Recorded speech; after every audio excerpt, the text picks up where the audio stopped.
Huh? Huh? I'm down, baby. Warning: mature content.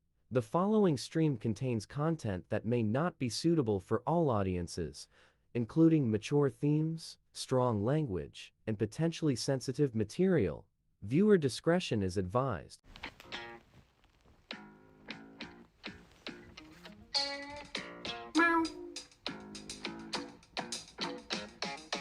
Hey, J-Bo Nation! Shaming of Jay. I'm down, baby. He's not Thanks a lot, man. rich. Are you sure? Gets laid. The court jester. The court DJ. It's time to dive into the case.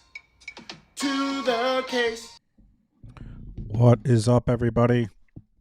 I got Judge Boyd's channel up, but I don't see that she's live yet, so hopefully she'll go live any second. Thanks for being here. Welcome back for the second day of the trial we started watching today. Appreciate everyone being here. What is up, Dom's mom, Michelle, Aaron, Kim, Janine, Taryn, Dizzy, Irene, Miss Dina, Deja, Helena, Caroline. Get this salt out of here. Gary's staying. There he is. Hey, Gary. Gare Bear. What's up, Dawn? What's up, Kay? What's up, KTG? My Bebop Life. Bonnie. Mia. Thanks for being here, everybody. I have an eye on Judge Boyd's stream. I didn't have to. I made a short. I posted it to Instagram, Twitter, and TikTok. I try to post at least one video a day on Instagram, TikTok, Facebook, YouTube. That's not like a live stream. And let me tell you this. I don't know who needs to hear this. My wife, cough, Shannon. But I did it on my phone because I have this set up for live. So if you use CapCut, which is the program I use to make shorts and videos, if you use CapCut, I am telling you, it is so much easier to do on the computer rather than the app on your phone. You could do it on the app on your phone. CapCut we're talking about. You could do it, which is what I did today when I made my short. It is so much harder, in my opinion, doing it on my phone as opposed to the computer. Babe makes all her videos on her phone. I don't know how she does it. Hey, Christy. Aaron, KTG, Chelsea. Yes, 1:30 Texas time. Correct, Chelsea.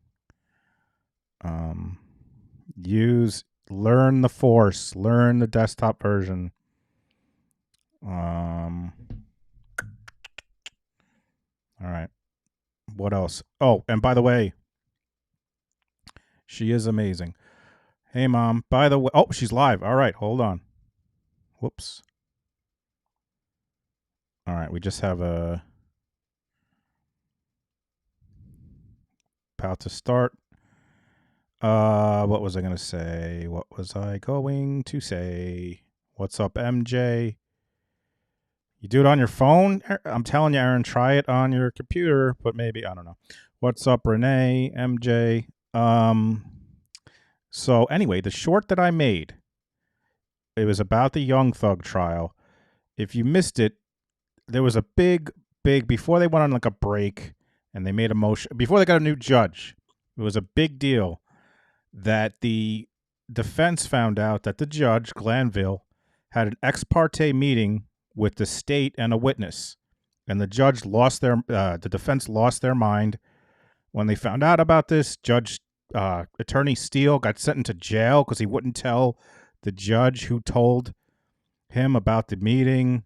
It's a big deal for folks who are following the Young Thug trial. So what they found out this week, they're back in court with a new judge because Judge Glanville got recused. He's out of there. what they found out this week is not only was there one ex parte meeting, the one they found out about, there was one before that. The judge had 2 ex parte meetings with the prosecution that the defense had no idea about. And they only found out about that because the new judge came in and sent them the transcript. And they are losing their mind, the defense, and rightfully so. To me, they got to kick that thing out. That has to be done for good. How can you have that? I mean, I don't think a new trial would be. But what do I know? Oh, I can't hear you, Judge. Do I have it on mute? No.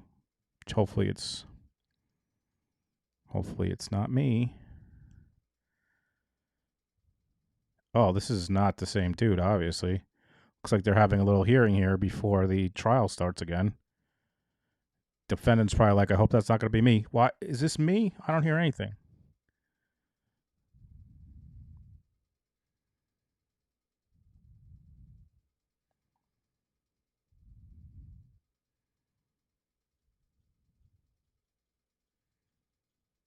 Trial strategy with the judge. They're allowed to have an ex parte meeting with the judge and the prosecution without the defense counsel being there? That seems like bullshit. The judge and the prosecution without the defense. That seems like fucking bullshit. Why did I not hear? Do you guys... Is this a me thing? Is anyone on the... Can anyone check the Judge Boyd for me and see if you have sound? So I got nada.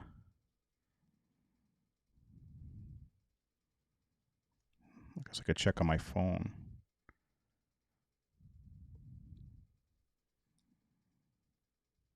If they're allowed, why is if that's allowed to happen? Why are the attorneys losing their minds? We had Ali and Afi on. They seem to think it wasn't. Let me just check this.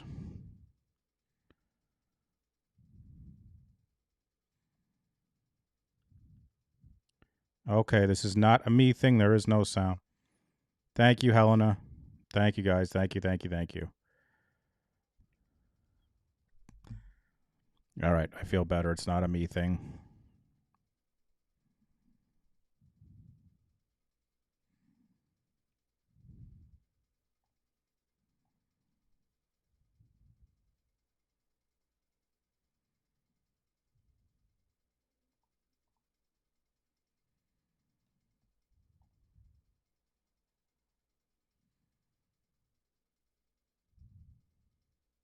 She's been muting when she goes off. Interesting. Oh, that stinks, Kim. She's been muting when she goes off the record? The best is when she goes off the record. I wonder if that's because she got shit from people.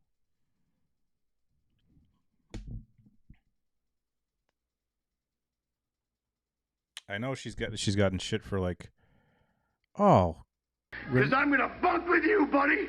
We're going to be buddies. We're going to be pals. We're going to wrestle around. Renee, who has been a Super Bowl for 5 months, JBN, best channel on YouTube, helps me get through my days. I may have to be a lurker being my husband's caregiver, but I am here sneaking around. Wow, Renee, we really appreciate that. Thank you so much. Thank you. And thanks for being here with us. We really appreciate it.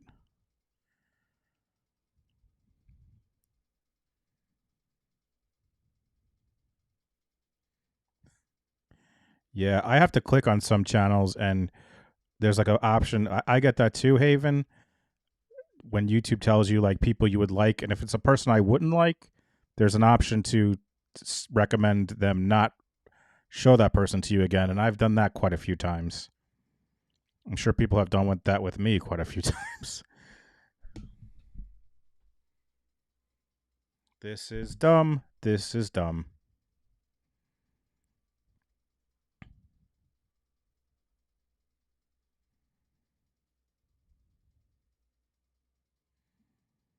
Hopefully it's just this one case that before the trial starts.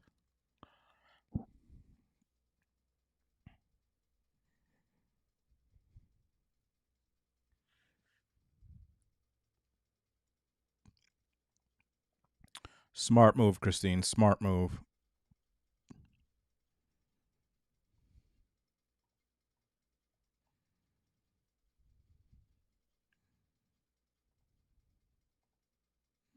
You know, I did a post on Twitter, which I will always call it, about who is your favorite judge.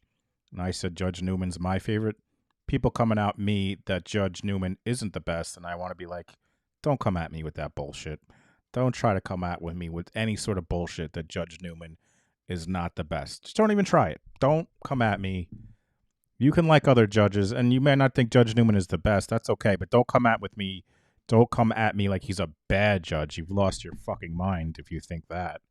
You don't have to agree he's number one. That's okay. But to not think he was an amazing judge, are you out of your mind? I think she did. I know she did some before because she had a live stream up that was just listed as Zoom. So, I mean, it looks like they're there ready to go with the trial behind these people. Do we have any fan mail? Let me see.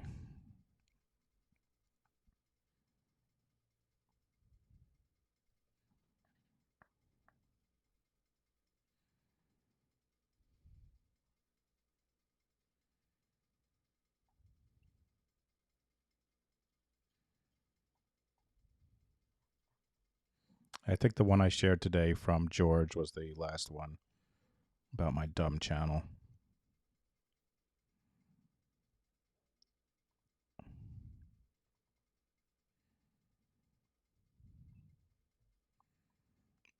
I got a lot of people. I didn't screenshot all of them, but I got a lot of people who were like, hey, Ashley.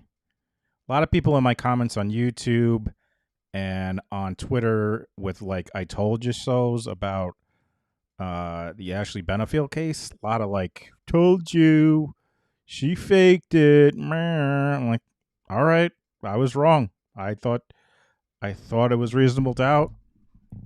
I was wrong. You got me. Like, I don't know why they're coming at me like that.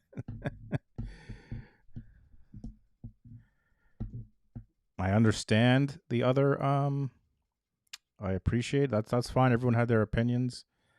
I guess in those people's defense, maybe it's because I'm the one with the microphone and like I'm the one giving my opinion, so I guess that's the way people can give their opinion. I don't know.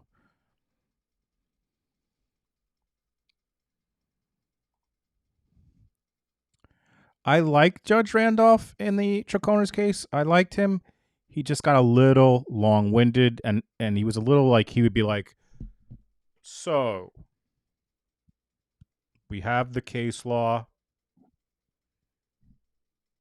and based on the law, we do that. He was just a little too, he dragged it out a little too long for me. I did like him. I have 2 dogs. Those are my therapy, but thank you. Penny and Prudence are my... Yes, he was the guy that sounded like Morgan Freeman. They can... Good point, Lisa. They can get their own... They can have their own channel.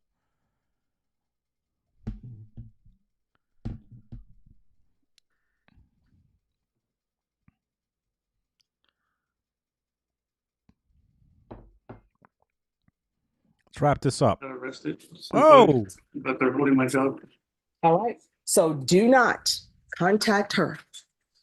The relationship is over. Yes. And I haven't had no contact since 2021. All right. So I'm going to find you guilty, sentence you to 5 years in the prison, suspended and probated for 5 years. There's to be no contact with the complainant. Do you have a place to live? Yes, Who are you going to be living with? with my brother. Do they know that? Yes. All right. So I was staying with the people when I got arrested. There's to be regular reporting by Zoom or in person. There's to be regular random UAs. We're going to do GPS tracking. waive fees, so that can be done through the jail. And that's going to be until further notice. Yay, Ashley, thank you. Tracking. Cause I'm gonna bunk with you, Capri buddy. Suns in the We're chat. gonna be buddies. We're gonna There be are going to be pals. field We're gonna visits wrestle around. 1 time per month for 2 months. If there are no issues, then probation, it will be at your discretion. This is to run concurrent with 2022 CR 2689W. There's going to be 150 hours community service restitution. I'm going to order parenting classes. Once you've completed parenting classes, that will be deemed satisfied. And we're going to do the MRT. Probation, is there anything else? Anything about employment? Oh, thank you. There should be proof of employment within 30 days. And there should be no employment as a home health care provider or with minors. Anything else, probation? No, Judge. Is there anything else you need from the court to be successful? No. All right, did you review the document entitled Trial Court Certification of Defendant's Rights to Appeal with your attorney? Did you understand it and sign it? Yes. Because this is a plea bargaining agreement, because I followed your plea bargaining agreement, and because you waive your right to appeal, you do not have the court's permission to appeal. Because this is a felony conviction, you're not allowed to own or possess any weapons or ammunition. If you have a question over what a weapon or ammunition is, you'll need to speak to an attorney. Do you understand? Yes. All right, we're moving on to 2022 CR 2689W.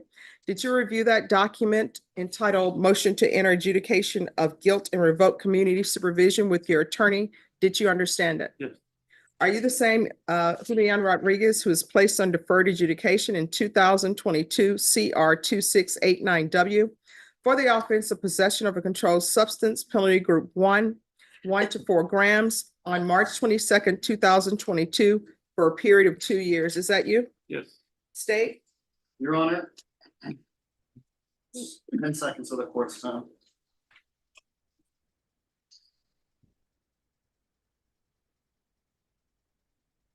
Hey, Patty C. On or about the 26th day of April 2022 in Bear County, Texas, the defendant, Julian Rodriguez, did then and there illegally use a controlled substance, namely methamphetamine, in violation of condition number 2. How do you plead to that? True or not true? True. Your Honor, the state will waive and abandon the others. Any objection? No objection. Did you understand by pleading true to violation of condition number 2, court could find it true, grant the motion, find you guilty, and sentence you up to 10 years in prison and up to a $10,000 fine? Knowing that, do you still wish to plead true to violation of condition number 2? Hey, Court will Pamela. find violation of condition number 2 true. Is there a proposed agreement? Yes, Your Honor. What is the proposed agreement? If my understanding is correct, I may have to let counsel take the wheel, but my understanding is correct between counsel and the defense. The idea would be revocation, adjudication, and then to run that sentence concurrent with the plea that was just taken. Is my Hey, Mia. understanding.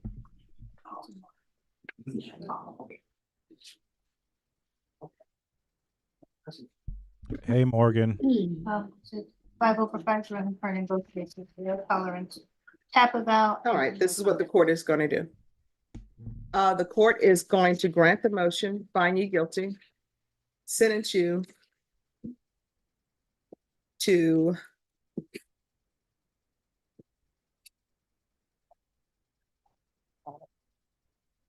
I'm going to sentence you to 8 years in prison, suspended and probated for 8 years.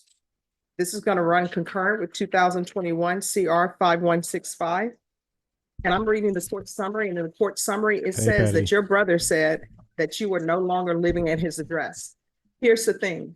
If you're telling this court that you live with your brother, that is where you're going to be living. Do you understand? Oh, boy. And what's your brother's name?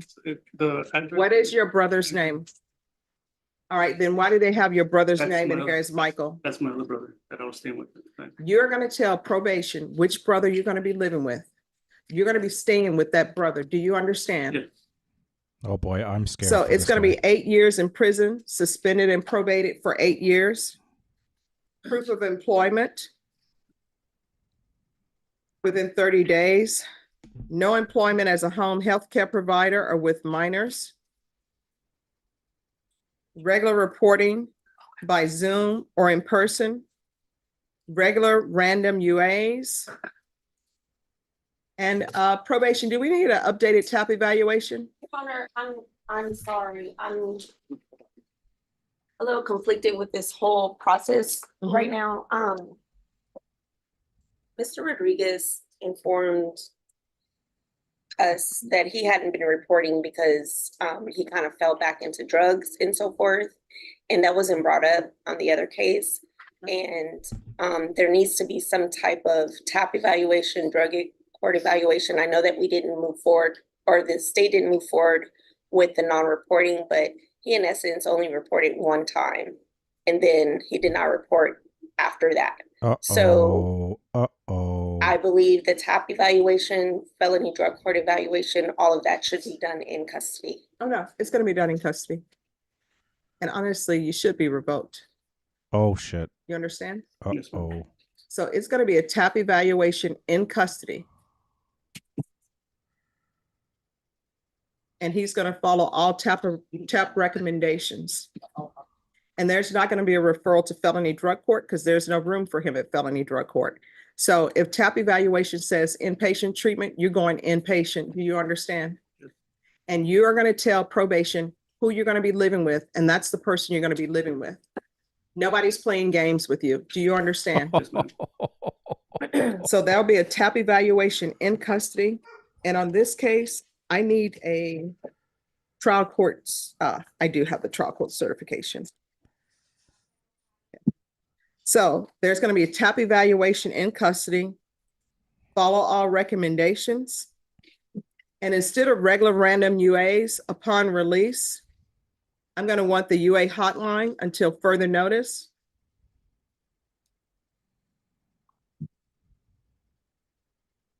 There should be no unsupervised contact with minors.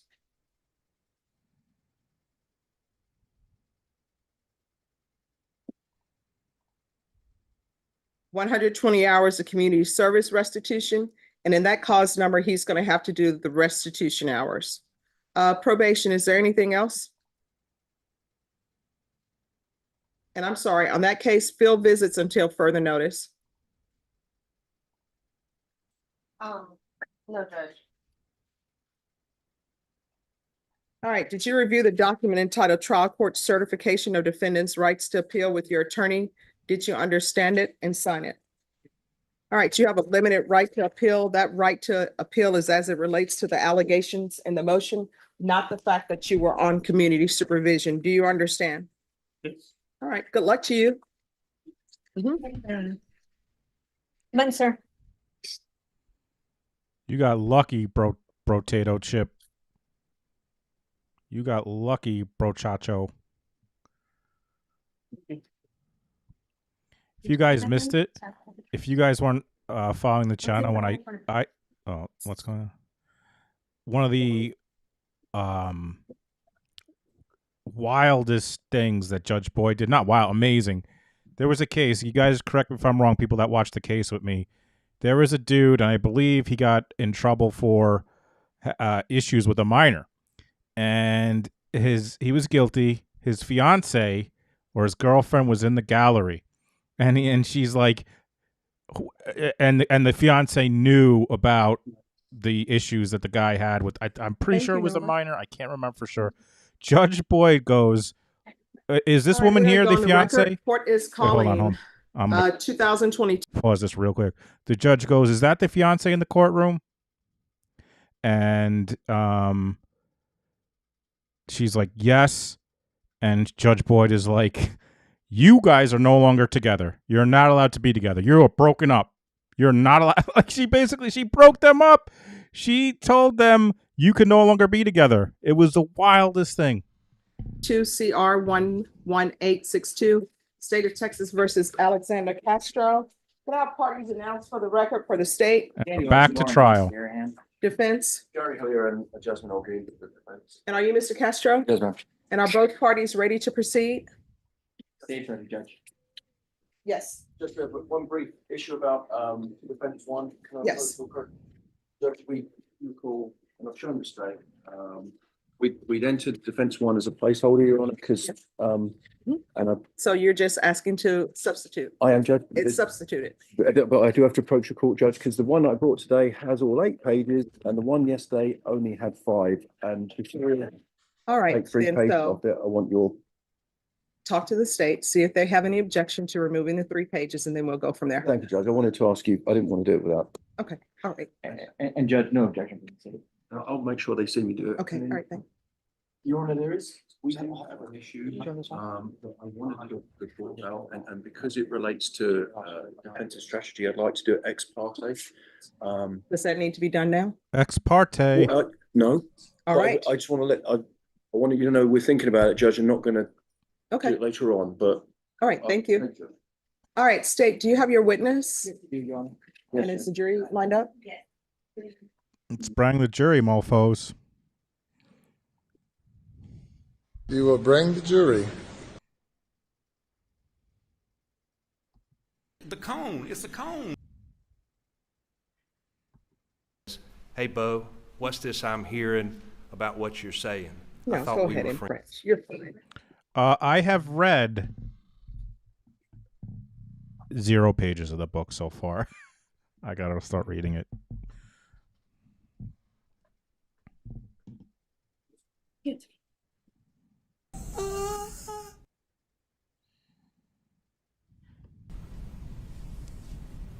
Terry. The book, the advanced copy I got of a book about Murdoch. Yes? Don't do any gymnastics spoilers out loud. Because they're in the hallway. What do you mean? Don't say them. How would I know? Somebody will put it in the chat. All right, let's bring them in. All right, for the jury. No, listen to me. I want you all to listen to me. Babe just came in here, and I need you to be very serious about this. No gymnastic spoilers in the chat. Babe takes it very seriously. Please, please, please. Mods, any gymnastic spoilers in the chat, delete them. No gymnastic spoilers in the chat. Babe takes the Olympics very seriously. She got very mad at me when I made fun of speed walking and other things I make fun of.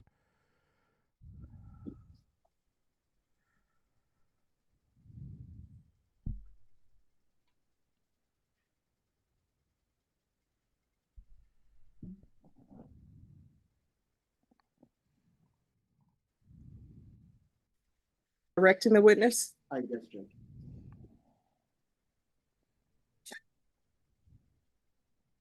Agree, Anton.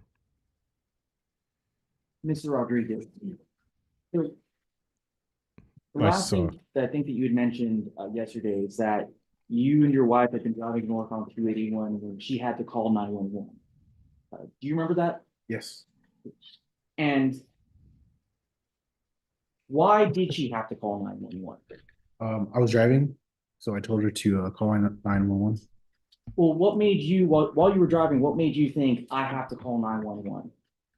At the time, before she called 911, we were stopped in traffic, and then we saw the truck speed past us, and then get the car stalled in traffic. So, and then I told my wife, you need to call 911. So let's break that Sir, I'm down. gonna have to ask you, please keep your voice up so that the members of the jury can hear, the court reporter can hear, and I can hear, all right? Yes, ma'am. Thank you. So Mr. Rodriguez, let's break that down. So where were you stuck in traffic? You remember? 281 heading north near the TCP Parkway exit. And you said that you saw a truck. Do you remember what color truck? Either like a dark blue truck. And what drew your attention to the truck? The high rate of speed. Now, where were you when you saw the truck? I was in my vehicle on the right lane. I think at the time it was a 2-lane highway. So I was on the far right. The truck was on the left lane. And so did the truck go past you? Yes. And so as it went past you, what did you do? I just watched it. Because we, like I said, we were stalled in traffic and we were just waiting there, trying to figure out what was going on. And the next thing you see is a truck behind you and on the side of you, driving at a high rate of speed. And then you can see it collide with vehicles in the front, So stalled in traffic. So did you actually see the truck hit the vehicles? No, just because the way the highway was, it was two lanes. Majority of the traffic was on the right. It went down and it kind of curved, so you can't really see the vehicle passing on the left, but you can see the vehicle's roofs from the distance. So like I said, we were stalled in traffic, just waiting there, waiting for traffic to continue. And you see just the form lines of the vehicles, the speeding truck passing us, and it kind of disappears, but you can see the top of the vehicles in the highway. And then they're all lined up, and then you hear a big bang, and you see a disshuffle of the vehicles. Now, when you saw this, so you're telling the jury that you were actually on the highway, or were you off the highway when you saw this? On the highway. And you could only see the tops of the vehicles. How far away were you? 50 yards, 75 yards.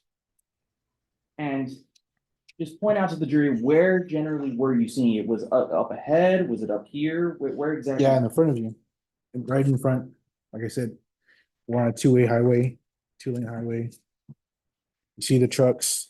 There was like an accident at the next light. At that time, there was a light there. We couldn't see the police vehicle that was at the other accident. You could just see the flashing lights against the building. I believe it was like a CVS at the time. And we're just, like I said, we're just stalled in traffic. You see a line of vehicles. We're just sitting there waiting, trying to figure out what's going on. And you see the truck pass us. Like I said, you see the dishevel of lined up vehicles. And how fast would you say this truck was going? 80 plus. Judge, I'm going to object to speculation. All right, lay the foundation. So was Can I take the witness on board, Donna, very briefly? Yes, May I proceed, Your Honor? yes, and the voir dire purpose is for speeding? Yes, Your Honor. Yes, you may proceed. Hi, Mr. Rodriguez, how you doing? Good. We've not had an opportunity to meet. My name's Gary Hillier. I'm one of the attorneys that represents Mr. Castro. I've just got a couple of questions. Yes, sir. So the prosecutor asked you about some speed questions of your perceptions on Mr. Castro's vehicle. Can I ask you what you do for a living, sir? I'm a software engineer for the Union Pacific Railroad. Okay. Have you had any training or experience in estimating the speed of moving vehicles? No. So you would be fair to say that any estimations of speed, because you were stationary. Yes, sir. So you weren't driving your car, looking at your speedometer. For example, you were doing 70, someone went past you. Correct. They would call that tracking. You had no other way other than your common sense and experience to say this person was traveling fast. Correct. So you can't say with any certainty to this jury what speed anyone was doing, right? I can't say with certainty that they were speeding. Well, what speed someone was doing. You say it looked fast. Yes. Right. But you can't give a speed without it being a complete guess, right? Yes, I can't give you the exact speed. Yeah, so it'd be a guess if you gave an exact speed.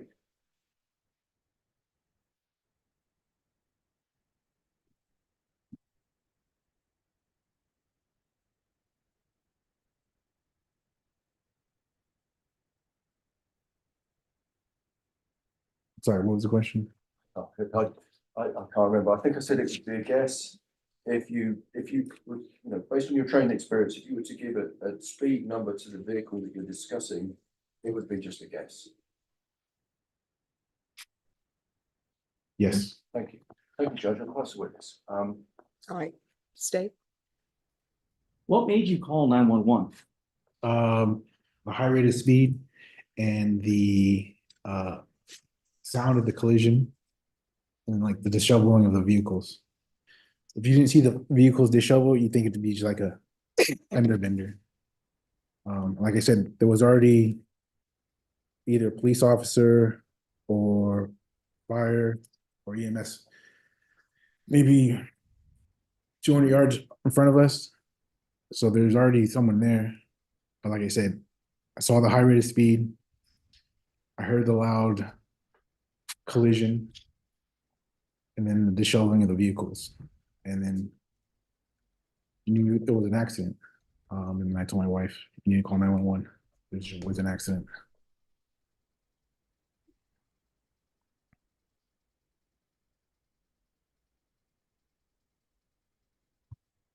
And just to clarify, were you exiting when you saw this? Where were you? I was in the right lane of the highway and we were just sitting in traffic, just trying to figure out what was going on. Right, but what I'm asking, so were you on the highway or were you trying to exit? Where exactly? I was on the highway. Pass the witness. Defense? Thank you, Judge. Mr. Rodriguez, I've got a few questions for you, okay, about the testimony you just gave to the prosecution. So, on the night, was the 22nd of August, July of 22, right? I don't remember the date. No, the night that we're talking about, it's the same one. This is You were driving back north on 281 with your wife? wife and my two kids. Okay, with your two kids as well. You were sat on the highway. So I want to get it right. You were sat on the highway on 281 Yes, and you were stuck in traffic. yes. And I think that you said, how long have you been? How long had I been sitting in traffic? Yeah, 5-10 minutes maybe? 5-10 minutes, and it was stationary. Yes, completely. Yeah, so it's completely stationary. You're not moving on and off. And at this time, I believe you said something along the lines of because 281 was under construction back then, right? Yes. It probably still is a little bit now, but that part of 280, are you familiar with that part of 281? Oh yeah, I live off of 281. I use that highway all the time. So it was undergoing a lot of construction and the highway, it'd be fair to say that up ahead was getting channeled off onto the access road, is that right? Yes. Because I think you said that you could see, you knew that there was an accident ahead, but you couldn't see any police cars, right? Correct. But you could see that there was light reflecting off of the CVS. Is that right? Correct. Like flashing lights. And now, red and blue lights flashing in the distance. and that was in the distance. So, but that's not actually on the highway itself, right? That you're on the highway, which is, it's kind of elevated at that point, right? Where the lights were reflecting off the building, yes, that was elevated and that wasn't on the highway. Yeah, so so that's in the distance on the right-hand side where you're seeing the lights. You're not seeing the lights on the highway because if I'm correct in what you said, is that you were however far behind. You said that when you saw the truck come past you on the left-hand side? On my left-hand side. Yeah, because you're in the right-hand lane. You saw the truck come past you at high rate speed. We can't see what high rate speed, but you couldn't see the vehicle. You could only see the roofs of the vehicles that he hit. Correct. So you said, so put yourself back there, like you just said, he came past you and you couldn't see the collision because the road kind of went, there was like a slope and a slight dip. Correct. So, but you see, the car probably driven by Mr. Castro goes over the hill and you can't see the point of collision because you can only see the roofs of those vehicles over that hill. Correct. So would it be fair to say that you're from where, and how far back estimate do you think you were from that? 50 yards? 50 yards, and you were there at the scene and you saw this with your own eyes, Correct.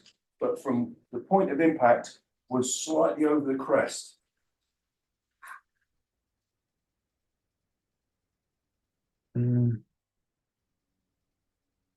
Slightly over the crest, no, because maybe 50 yards behind us is the top of the highway.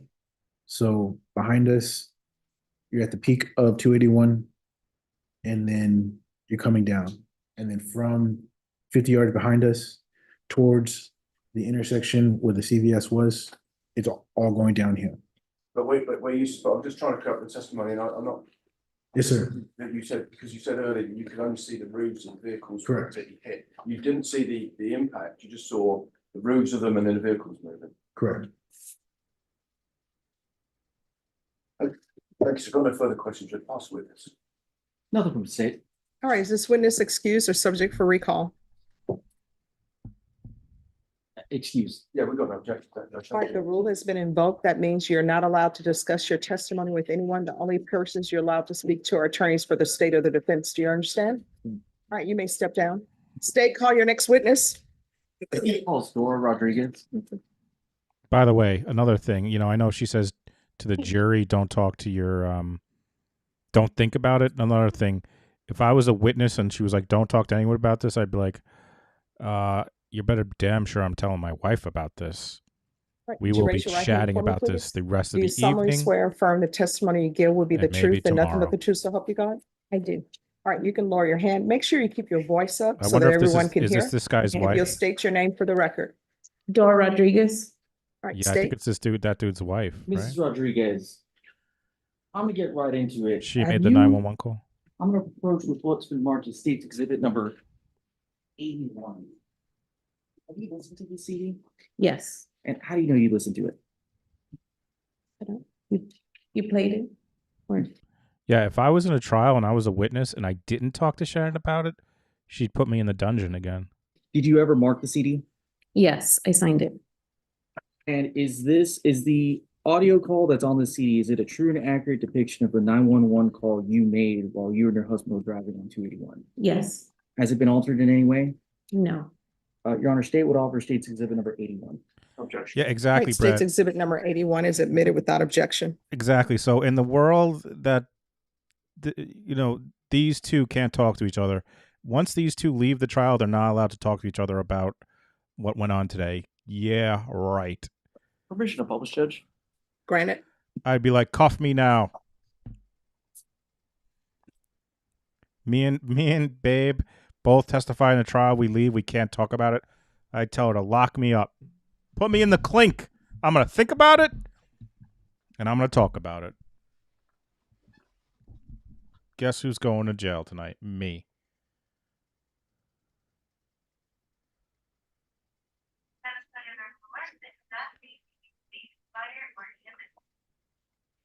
I do believe there's an accident, so the traffic is stopped at 281 North by TTC Parkway, and I guess the truck didn't notice, and he just slammed into a bunch of cars. So you're at the TTC Parkway right now? Yes, yes. Did it go to like, BJ in the city? Yes, it's on highway, he just crashed into a bunch of cars. Is it on 281 on the highway you're in? On 281, the highway. So not on TTC, but on US 281? Yes, on 281 North. Is it the crossroad of TTC? Yeah. Okay. So they have, they're already people there. I think there was already a crash, and then had a bunch of people stop, and then somebody else was going and didn't notice, so there's a second crash. So there's two crashes in the same area? Yeah, because there was like tow trucks taking care of those police doors for the first crash, and so everyone was at a halt, and then somebody else just crashed into a bunch of cars. So someone didn't notice that there was an accident in the front and they actually hit somebody? Yeah. So there was a line waiting for it, and he just smashed into a bunch of cars. You know, is the car smoking or on fire? I don't know, we laughed, we just kind of saw it. And was it flipped over or no? I don't know, I just know that when he ran into the car, he saw turn. So he hit multiple cars? At least one car. Okay, they were the ones waiting in the line? Yeah, the people waiting in the line were hit by that truck. Okay.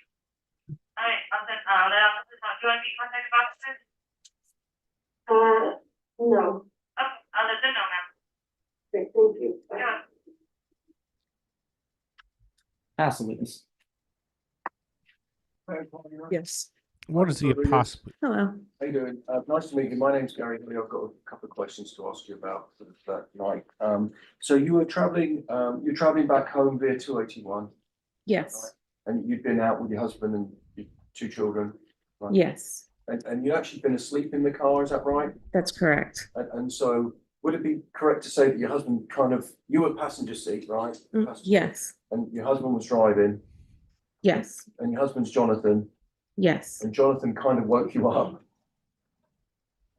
No, I'm trying to remember, but the change in speed, because he was going slower, also kind of woke me up a little. And then I don't remember if he like tapped me or not. I can't recall that. Yeah, but so I'm not saying here. Oh, okay. Your husband. I don't recall that. You'd woken up, you'd been asleep and you'd woken up because you didn't actually see the crash. No. You're just talking about it with your husband. Yes, And I think that voice that we could hear on the 911 call was your husband. that's correct. And I think that he was in a better position to see stuff, Yes, and he was relaying much of that information to you. yes, So you were there, you phoned 911, yes. but you didn't see anything. I didn't really see anything. And so would it be fair to say that the accident had happened by the time you called? Yes. Thank you, ma'am. I've got no further questions, Judge. Pass the witness. Nothing from the state, Judge. All right, is this witness excused? Excuse. No objection. Don't All right, talk the to your rule has been husband. invoked. What that means, you're not allowed to discuss your testimony with anyone. The only persons you're allowed to speak to are attorneys for the state of the defense. Do you understand? I understand. Don't talk to your All right. husband State, call your next witness. till the trial's over. State calls Paul Martinez, Your Honor.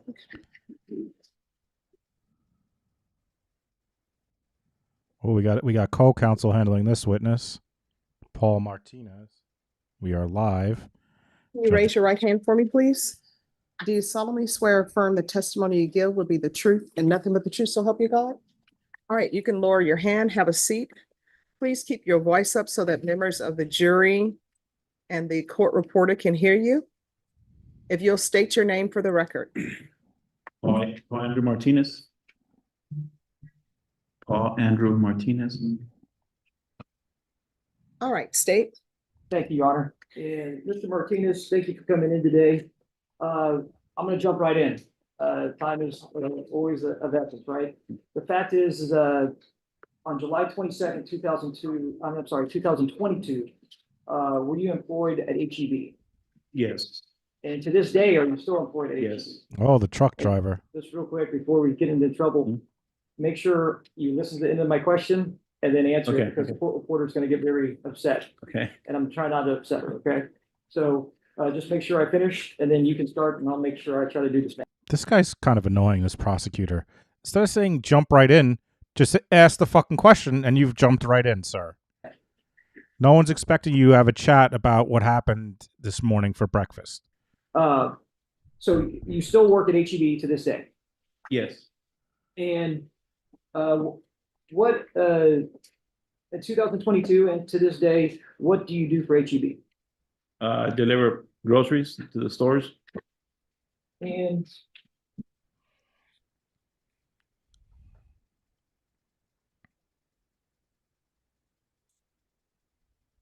I'm going to show you where it's been marked state exhibit number 85.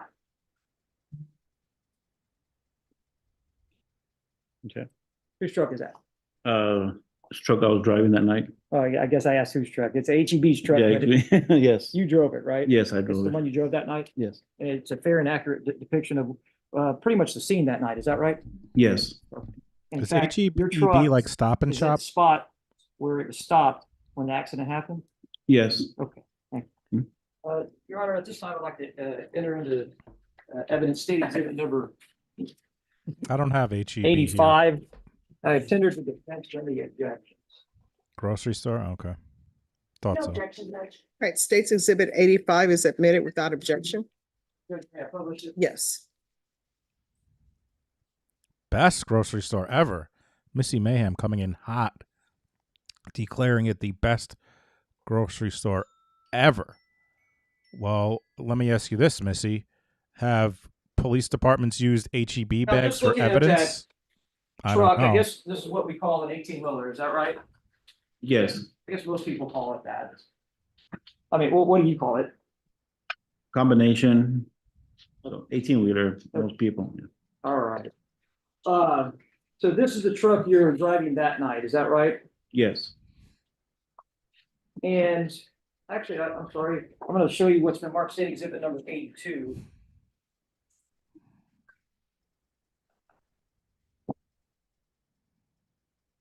You recognize this? Yes. And is this also, well, one, you recognize it? They and sell two, solo does it show cups, your though. truck at the scene? My truck or the trailer? Yeah. Okay. Yeah. Okay, you're right. This is the trailer. Yes. This is the back part of Yes. what you're hauling. Is that right? Yes. But you were driving the truck that was attached to this trailer. Is that right? Yes. All right.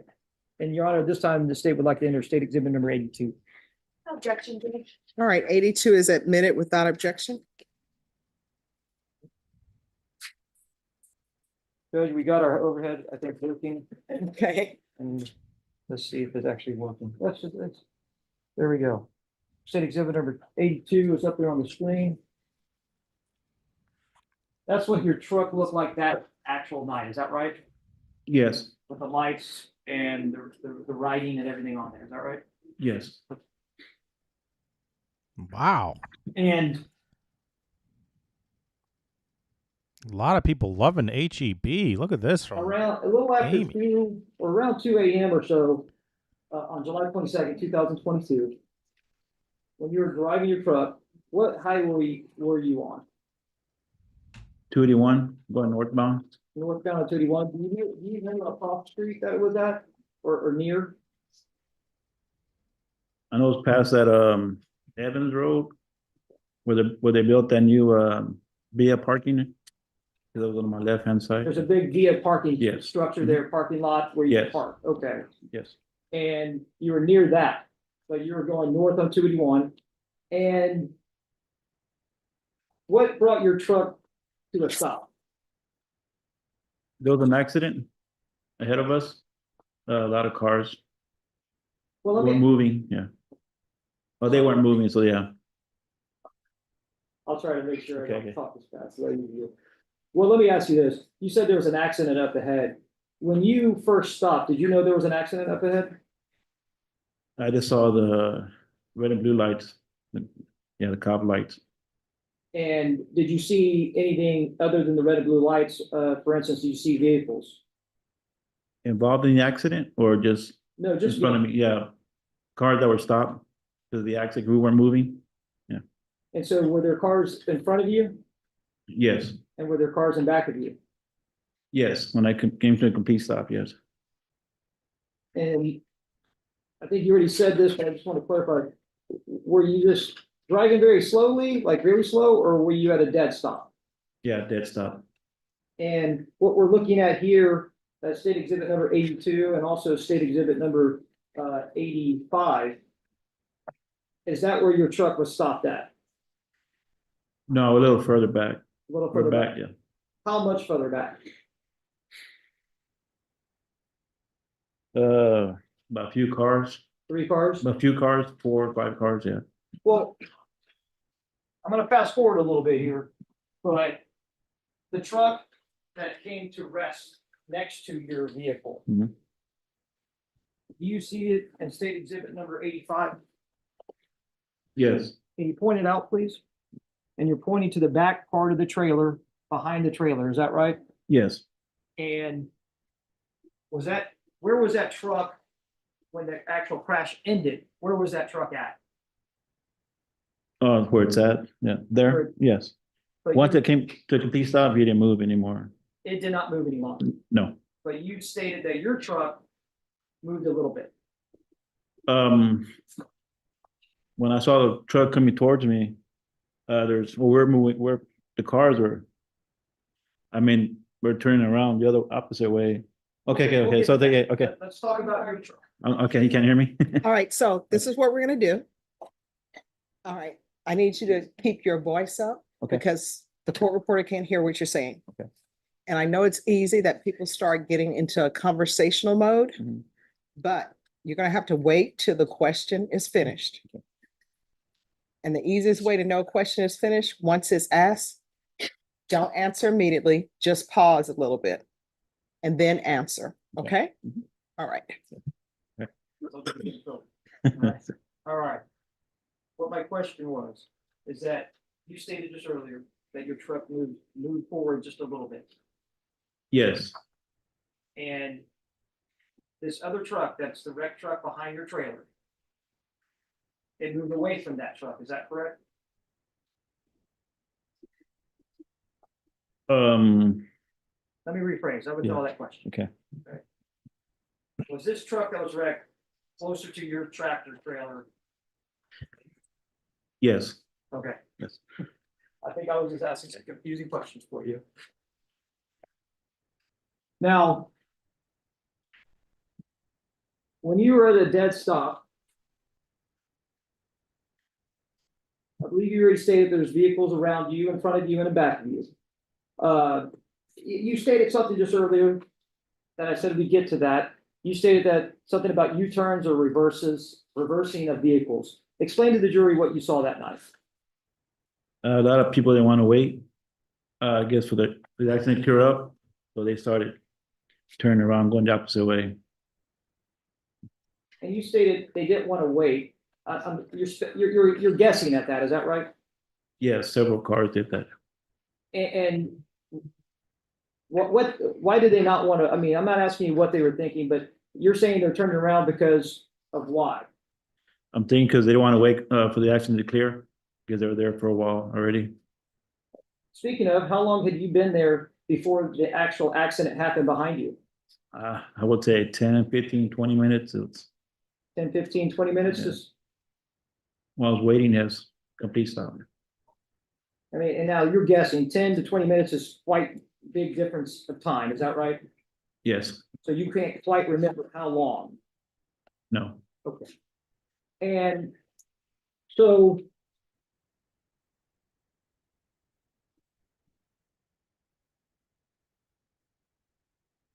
tell me about the actual crash. What brought your attention to the crash that happened behind you first? I just heard the noise. What That's was, all I heard, noise. what did that noise sound like? Just something hitting maybe another vehicle or the wall. That's all I heard. And speaking of that, you're a truck driver, you do for a living, and you've done it for a number of years, is that right? Yes, Do you come upon accidents or around accidents quite often? all the time, almost every night. Almost every night that you Yes. drive. Yes, So you're familiar with coming upon a scene and you sometimes stop at those scenes, is that correct? usually when I see it, it had already happened. There's already officers there already. So in this particular night, does this one stick out in your head because you actually had to stay at the scene? Yes. Now, you said that the first thing that brought you attention to the crash behind you was that you heard the crash. Did you end up seeing anything of the crash when you were still in your truck? No, Did you see any vehicles that were involved in the crash? just the one that pulled in front of me on my right side. That was the only one. If you look at state exhibit number 82 on the screen in front of you, is that the vehicle you're speaking of? Yes. I'm going to show you what's been marked state exhibit number 70. Sure, you've been entered the evidence. Is that the vehicle that you're mentioning that was in front of your vehicle? Yes. And that's the Volkswagen, the blue Volkswagen? Yes. And so when you saw, did you see that vehicle moving or did you just see it after it had stopped? No, I saw him moving. He was on my left side, ended up on my right side. That's on your right side. Yes, when it came to a complete stop, yes. And if you know, do you know where it came from? No. And then, of course, what about the truck that is in state exhibit to your left right now? The truck that's in state exhibit number 85. That truck that came to rest near your trailer. Did you see that truck moving at all? Just, yeah, I was coming towards the trailer. Yeah. And explain to the jury what you saw that night. Just when I heard the accident, the noise, looked in my mirror. Where I see this one here, my left side, ended up resting my right side, and then that's when I heard the other vehicle crash with a noise, and then I looked in my mirror and I seen him coming this way on my left side, and that's when he came to complete stop. Now, after you saw this happen, you heard it happen, and then you saw these vehicles come to arrest. What did you do? Did you stay in your truck or did you get out of your truck? Got out of my truck. And what did you do? I went up to the person on this one here, the black truck. I wanted to see he was okay because the truck looked, his pickup, and I went up to him and see if he was okay. I asked him if he was okay. Yeah. And did you talk to him? Yes. And were you the first person to arrive there, or sorry, go ahead. Yes, I was. And so officers had not arrived at the scene yet? No. And what did that individual tell you? Said he was okay. He was okay. And where was he located at? On the driver's side? It was the driver's seat? Yes. And did you stay at his vehicle, or what did you do at that point? No, and then I went to check on the other person. And you're saying the other person, state exhibit number 70 is on the screen, and that's Yes. the first. Sorry. Sure. Yeah. State exhibit number 70 is, you're speaking of the individual that was driving that vehicle. Yes. And did you go to that individual and speak with him? He had gone off his car already. So I went to go see if he was okay. And you had a conversation with him? Very little. Very little, Yeah. okay. And after speaking with him, what did you do then? Well, before I went to the truck, when I got out my tractor to go check on him, that's when I called 911, and because nobody knew what had happened because they were at the other scene. So I spoke to the dispatcher, told him what happened, and that's when I went to go check on him. And in this car, after that, that's when the officers, I guess from that accident, they were running towards the accident. So. Okay, so you say that the officers were running up to the scene where you were at. Yes. And did they speak with you at that scene when they arrived? I believe one officer, I can't really remember. Yeah. And then the officers are arriving at the scene, they were moving about the scene, is that correct? Yes. I'm gonna show you what's been marked state exhibit number 71.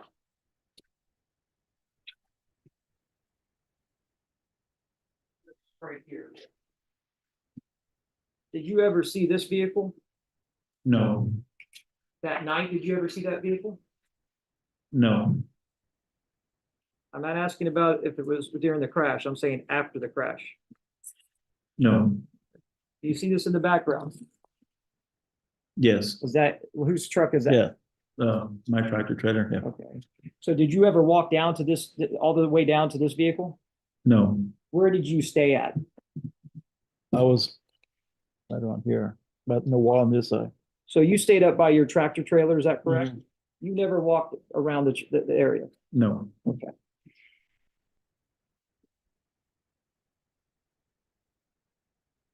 I'll show you what's been marked state exhibit number 76.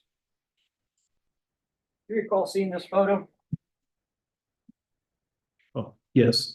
And this photo is already in evidence. And were you able to look at the scene and tell me what is in front of you right here? Cars. Cars. Mm-hmm. And is that the way it looked that night?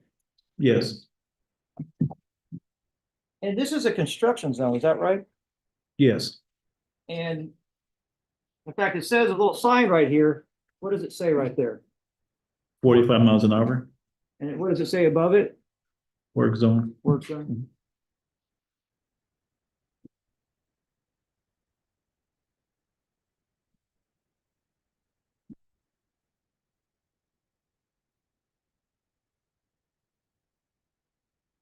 Now,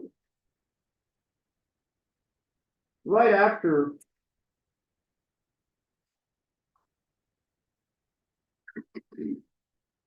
very soon after the the accident, was it sort of chaotic and just sort of everything sort of moving pretty quick with the officers running around? Yes, I believe so.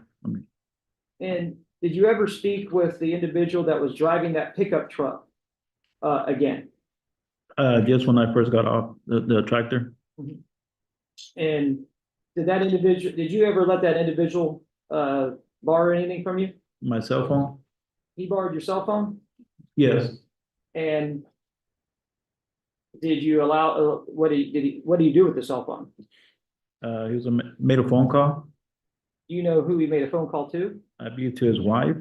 Yeah. And do you recall what time that was at? Right after the accident. I'm going to show you what's been marked state exhibit number 2. It's going to be on the screen in front of you.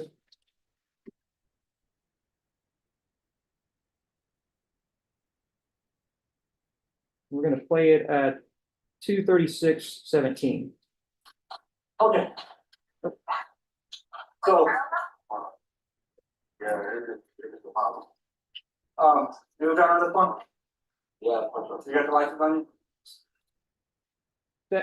That's the individual you let borrow your phone that night. Is that correct? Yes. And that's the individual that was driving that truck that's actually in that video right there. Is that correct?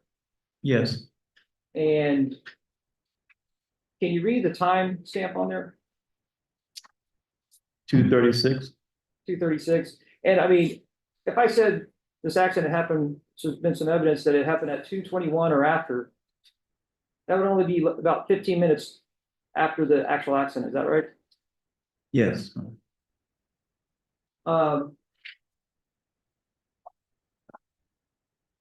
Did you ever see this individual later? No. Well, I'm saying that night. That night after the phone, I think back my phone. No, I didn't. Well, how long did you stay at the scene? I think it was like 4 or 5 hours. 4 or 5 hours. So you actually stayed at the scene, Yes. and the officers asked you to stay at the scene. Is that right? Yes. And why were they asking you to stay at the scene? To see if I was involved in the accident. No. And so they were doing an investigation. Yes. And do you know about this vehicle that you said you never went and looked at, the one on the bottom there? Did you know what happened to that driver? At the time? Yeah. No. Do you know what happened to her now? Yes. Your Honor, we would object to hearsay. Anything that he learned at this point is for that. I didn't ask him what. That'll be overruled. So then you said you stayed there 4 or 5 hours, so that would be 6 o'clock, almost, so 6 o'clock or so in the morning. Is that right? Yes. And did anybody else stay at the scene that was possibly involved in the crash here? I don't think so. Well, for instance, the individual that's in the video in front of you right now, state exhibit number 2, was that individual still at the scene, if you can recall? I didn't see him anymore. No. And then the individual that was in the Volkswagen, the blue Volkswagen, that's that you spoke with, do you recall if he was still at the scene? He was there for a while.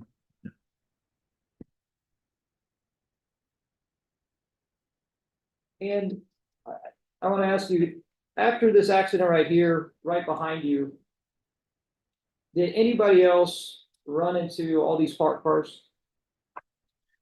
I didn't see anybody. Yeah. Okay, we'll pass it. All right, defense. Yes, Your Honor. Good afternoon, Mr. Martinez. I'm Jasmine Olguin. I'm one of Alexander Castro's attorneys. I just have a couple of questions. And I want to start off by kind of setting the scene for what it looked like before the accident. So one of the things that you mentioned is that you were waiting for about maybe 10 to 20 minutes before the accident. More or less, yes. And this was at a standstill. Yes. And during this time, your 18-wheeler was parked and you saw vehicles, some vehicles were turning around from the accident and they were going the other way on the highway.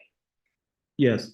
So you were able to see some vehicles turning around, meaning that their headlights were going the opposite direction. Yes, And this wasn't just one vehicle that you saw, these were multiple vehicles. yes, And you would agree that that's chaotic in a sense for drivers driving onto this highway. yes, So some of the vehicles are going one way, but you also saw some vehicles reversing from the line and trying to exit that way. Did you see that?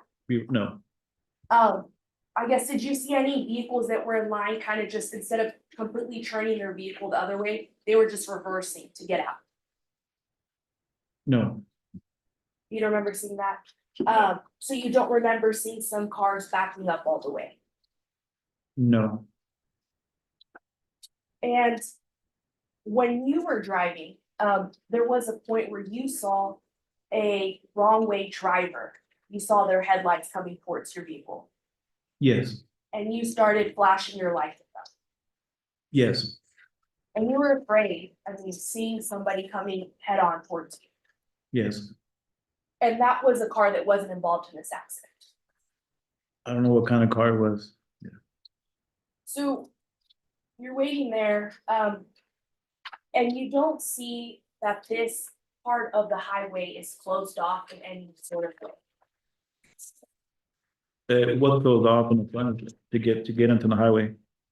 I'm sorry, I couldn't hear you. Yeah, it was closed, to get onto the highway, that part was closed. What do you mean by that? Like from the frontage road to get on 281, yeah, it was blocked off there because of construction. And what did the construction look like on that? Where I was at, Yes. it was a 3-4 lane, it was open. And then it turned into 2-lane. Yes, And Your Honor, may I approach? Yes. Okay. I'm publishing what has been marked as State's Exhibit 76. Mr. Martinez, what we see here is that this is your vehicle right here in this photograph. yes, And you would agree that the accident that took place happened behind you.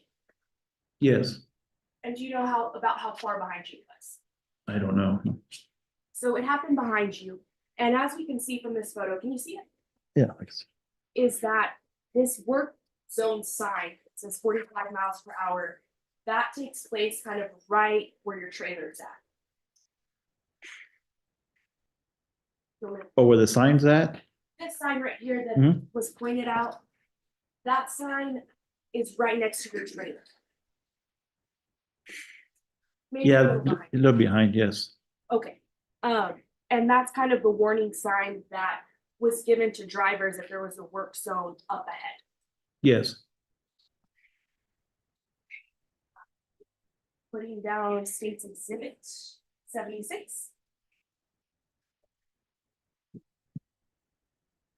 Mr. Martinez, I know you didn't see the accident, but you did see some part, as you described to us, when you looked at your mirror and kind of looked behind you. yes, And one of the things that you saw was what you know now to be Mr. Castro's truck. yes, And you saw that truck either flipping or spinning after impact. yes. You remember how many times you saw it either flip or spin? I saw him spin, but I don't know how many times. And can you describe to us what that looked like? Were his tires on the highway what you saw? Yeah, it was on the highway. So he wasn't airborne when you saw him. No, And then one of the reasons that you thought maybe this accident happened was because of the chaos from the wrong way drivers. yes, And at that time, you believed maybe that's what could have happened. yes, And we saw the Honda that you were asked about, and at no point in time did you see that vehicle. no, And at no point in time did anybody tell you about the condition of that driver at that night. I heard that she was in bad shape, that's all I heard. And at what point was that? Was that early on or towards the end of the night? I guess kind of towards the end of the night.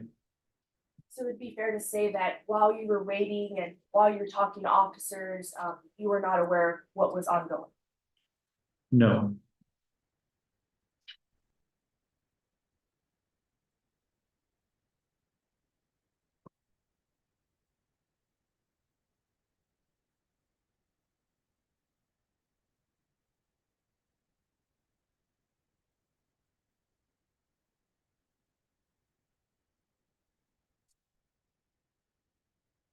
Further questions, Your Honor, we pass the witness. State. You say that towards the end of the night, not knowing that the individual, and let me show you, this car that you did not see because you never walked down there, you didn't know the condition of it until later in the night, is that right? Yes. And you never saw this vehicle at the scene, No. but you stayed there for 4 or 5 hours. Yes. Now, also, I'm going to show you what's been marked state number 2. It's on the screen in front of you. And we're going to play it at 3:21:58. I noticed something in this that it's blinking. What is that? Oh, my blinkers, 4 ways? Is that what they're called, 4 ways? 4 ways, yes.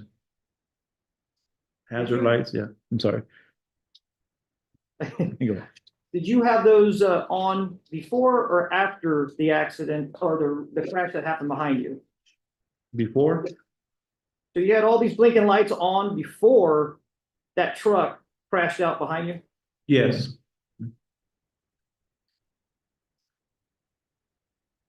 And I'm going to show you what's been marked state exhibit number 83. You're talking about some distance before. And do you recognize that picture? Yes. And does it show the scene that night? Yes. And does it show the distance between your trailer and the truck? Yes. And it shows that distance from your trailer to this big sign that's across the highway. Is that right? The distance, like how many feet from? Well, not how many Oh, feet, but it shows that, in this photo. yes. And then it also shows the VW, the blue one that's off to the side of you. Is that correct? Yes. Your Honor, stay with the ask the indicated exhibit number 83. We'll tender to defense for any objection.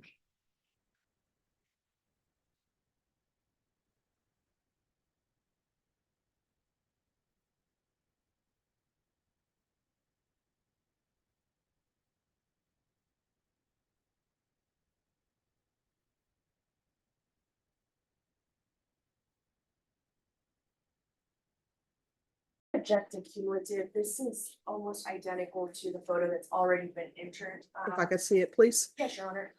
May I get the other photo? Yes.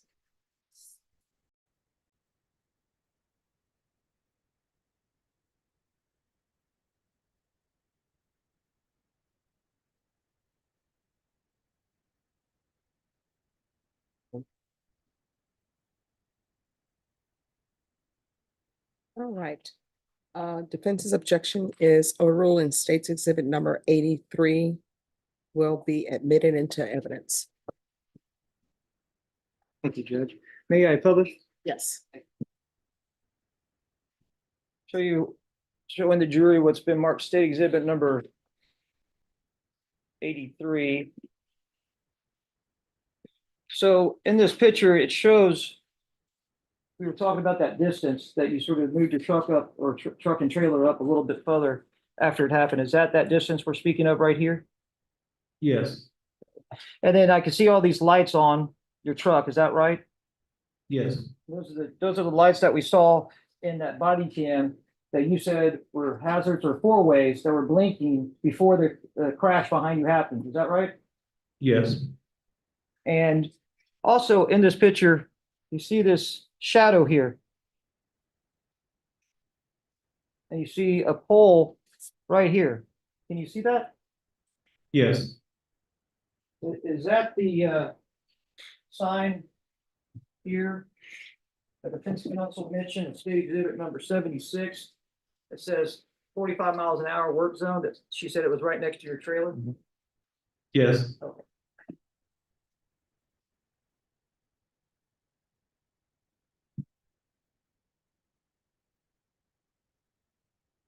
Also, you mentioned things about a wrong way driver, and you saw headlights. And I failed to ask you earlier, was that wrong way driver on the lanes of the highway, or where was it located on the highway? On the shoulder? So it wasn't in the lane that you're driving in or the other lane that other people could drive in? No, It was on the shoulder. Do you remember which shoulder? To your right as you're driving or to the left as you're driving? on the right side. So in this photograph that's on the screen right now in front of you, state exhibit number 83, it would be to the right of that photograph, on the same side as that VW vehicle. Is that correct? Yes. And we'll pass the witness, Your Honor. Free cross, Your Honor. Yes. Mr. Martinez, so, you said some wrong way drivers, you saw them go onto the shoulder and continue driving. The first one was, he was on the shoulder. Do you know if he continued on the shoulder? Were you able to look in your mirror and see if he kept going that way? I'm not, I don't know. That's okay. Yeah. What about the other wrong way drivers? Did you see where they were at? Were they also on the shoulder? No, they were, when they turned around, they were on my left side. So there was wrong way drivers coming from both sides of the lanes. When I first, before the construction, I saw that one on the shoulder. And then, as we came to a complete stop, that's when they started turning around the opposite way, going towards my left side. And how many vehicles would you say were turning around and going the other direction? Could have been 5, 6, 7, quite a few. And what we see here on State's Exhibit 83, do you remember there being, I guess, how many feet away would you say that sign is behind your 18-wheeler? I'm not good with distance, but. Yeah, I can't really say, yeah. From pictures, it's different live. Yeah. And you don't remember that other vehicles were backing up on the highway that night? No. When you were on the highway, you were coming, did you come in from the ramp right before? No. So you came in onto the standstill, kind of a good distance away that you kept just going forward. Yes. You didn't enter the highway right then and see that. No.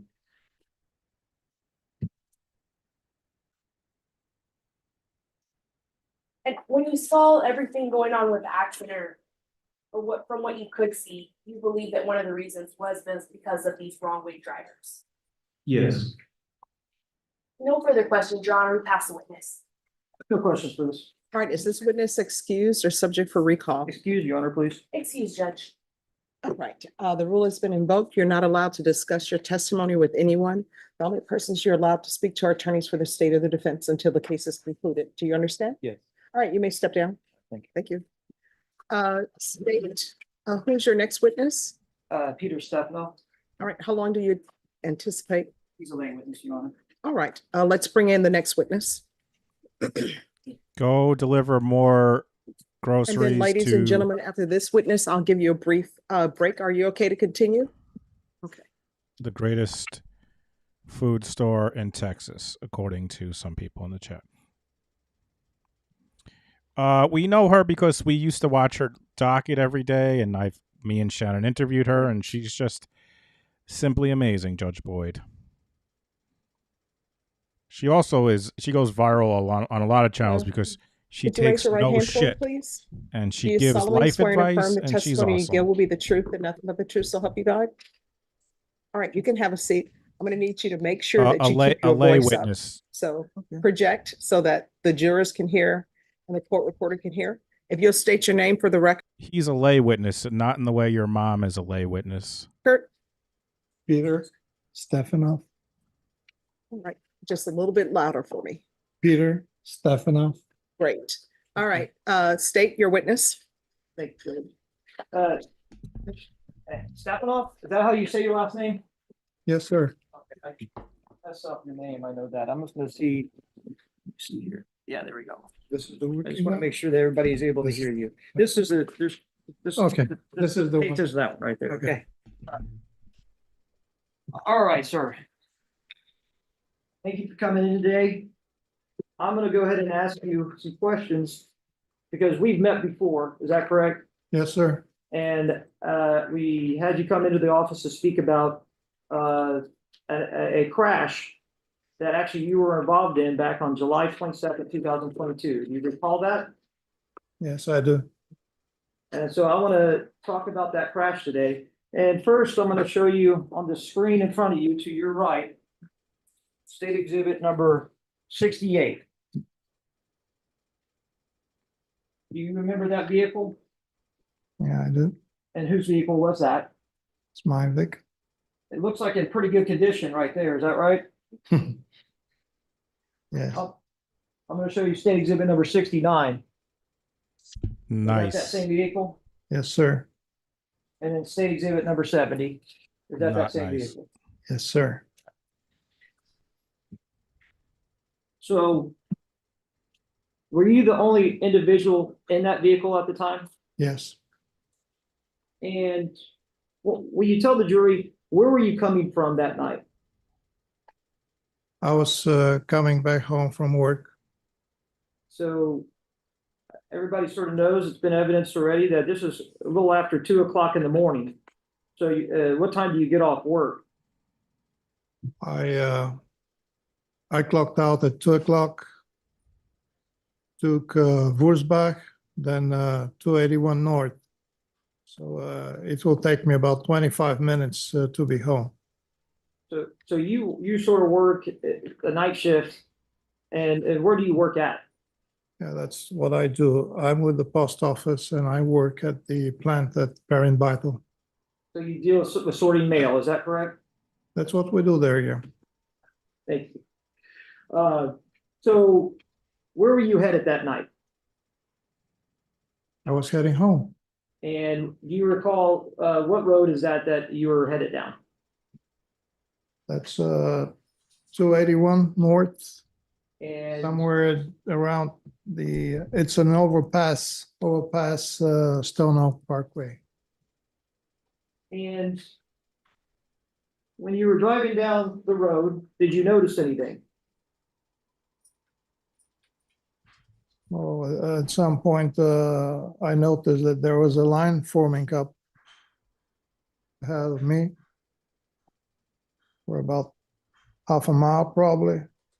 So I lined up behind the last vehicle. And when you were driving up, you said you noticed a line forming, a line of, and I got to be very technical here, a line of what forming up? A line of vehicles. And how did you notice that these vehicles were lining up?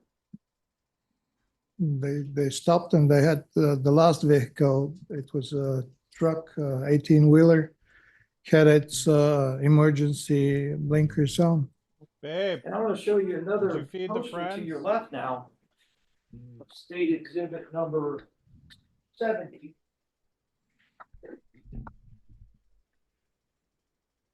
Do you recall seeing this photo before? You showed me.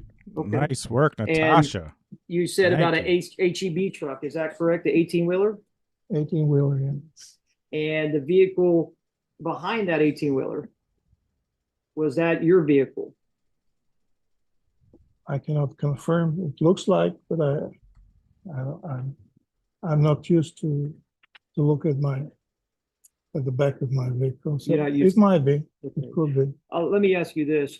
Behind that 18-wheeler, in between you and the 18-wheeler, Were there any other vehicles? No, I was immediately after the 18-wheeler. You're the only car in, you're right behind the 18-wheeler. How Yes. far behind the 18-wheeler were you? I think about 40 yards, something. Quite a big distance. Quite a bit difference. And so this is everybody on the highway sort of stopping, or are they slowing down, or is it a dead stop? That stop. Dead stop. There was something at the front.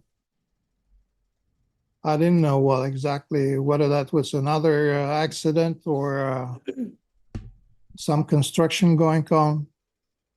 Construction workers, they use that time of the day to move huge elements. I didn't know what was that. So you live out 281, is that right? I live pretty close to Timberwood, yes.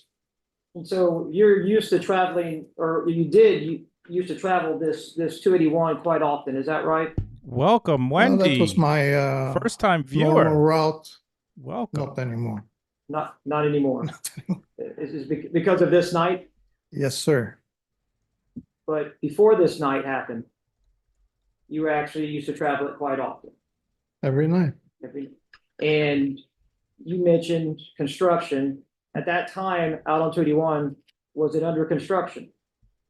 That part, yeah. And you have the sign speed limit and it's orange. That's because of the construction going on.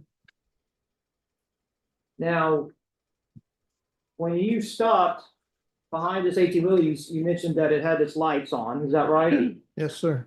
You said something about, I'm sorry, I can't, did you say emergency lights or what did you say? Yeah, emergency lights, blinkers. Did you have any other lights on other than your headlights and taillights? I put my emergency lights too. So you actually had your emergency lights on also. When I was stopped there. And are you speaking of like the blinking lights? Yeah.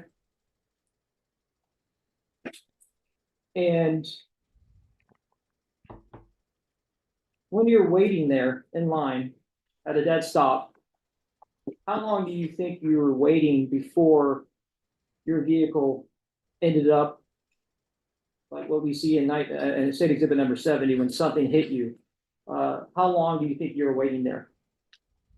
I would say a couple of minutes. Couple of minutes? Yeah. And so you came upon this stoppage or dead stop of all these vehicles. You came to a stop. You waited a few minutes, and then you're hit from behind.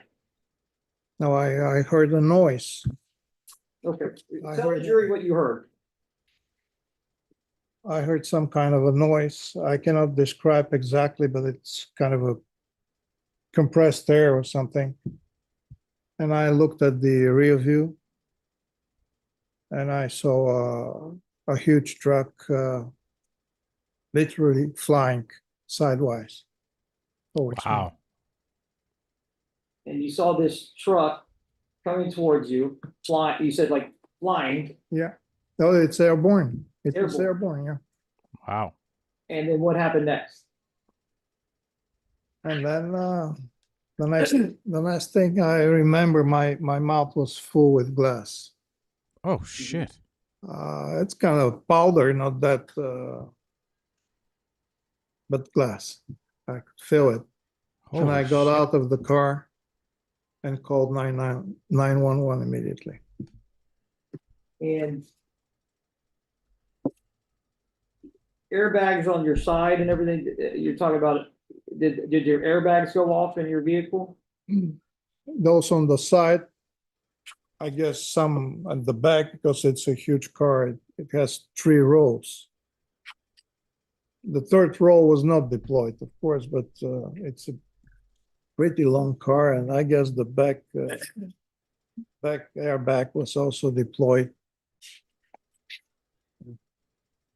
But that's all. The airbag in the steering wheel was not deployed. So the steering wheel was still intact. Oh, the airbag. The airbag. Yeah. Otherwise, when I tried to pull, it's a car that is started with a key. not with a button. So I tried to pull the key, but it was blocked. And so when you were hit, did you're at a dead stop, did your car travel forward? I guess so. Okay, because you don't know what happened. I don't remember anything. It was just a split of a second. And so your vehicle that you recall, just to be clear, was behind the 18-wheeler on the highway. Yes, sir. Were you within a lane? Yeah, And do you remember what lane you were in, the left lane or the right lane? right lane. There are 2 lanes and a shoulder. A shoulder. Yeah. But nobody travels on the shoulder. Police or emergency responders. The truck in front of me was on the right lane and I was on the right lane. The left lane was free. Now, do you recall any cars stopping behind you before the crash? I saw a white car. White car, yes, ma'am. But later on, I didn't see it anymore. It might be that it turned around. Now, you're saying you're in the right lane. What about the left lane? Was there a car stopped in the left lane or was that lane open? Do you recall? There was nobody in the left lane. Nobody in the left lane? Nobody.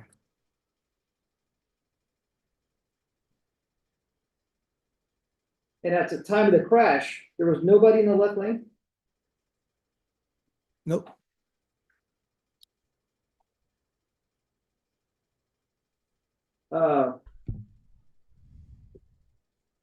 You called 911, you stated. Yes, sir. And when you were on the phone with 911, I'm assuming, what did you were explaining to them what had happened? I said that there is an accident at 281 North.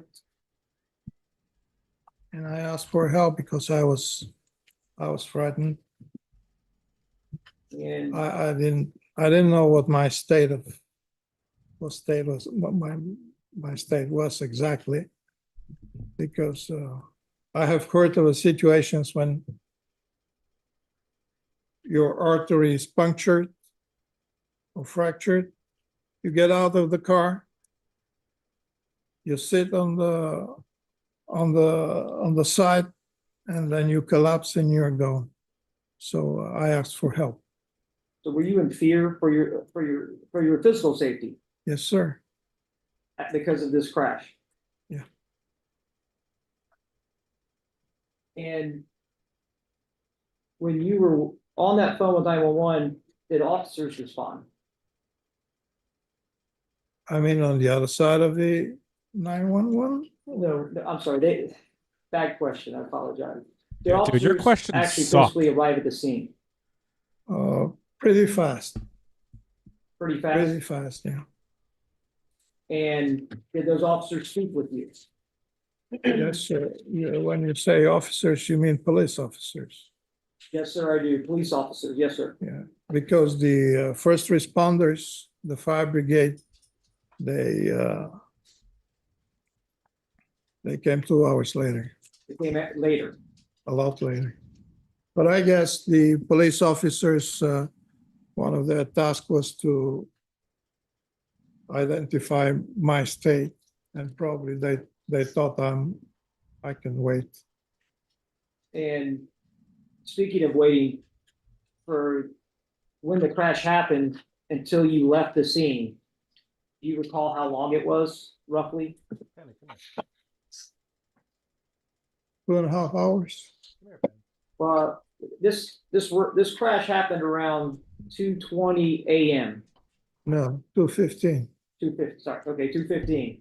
And what, do you recall what time you got home?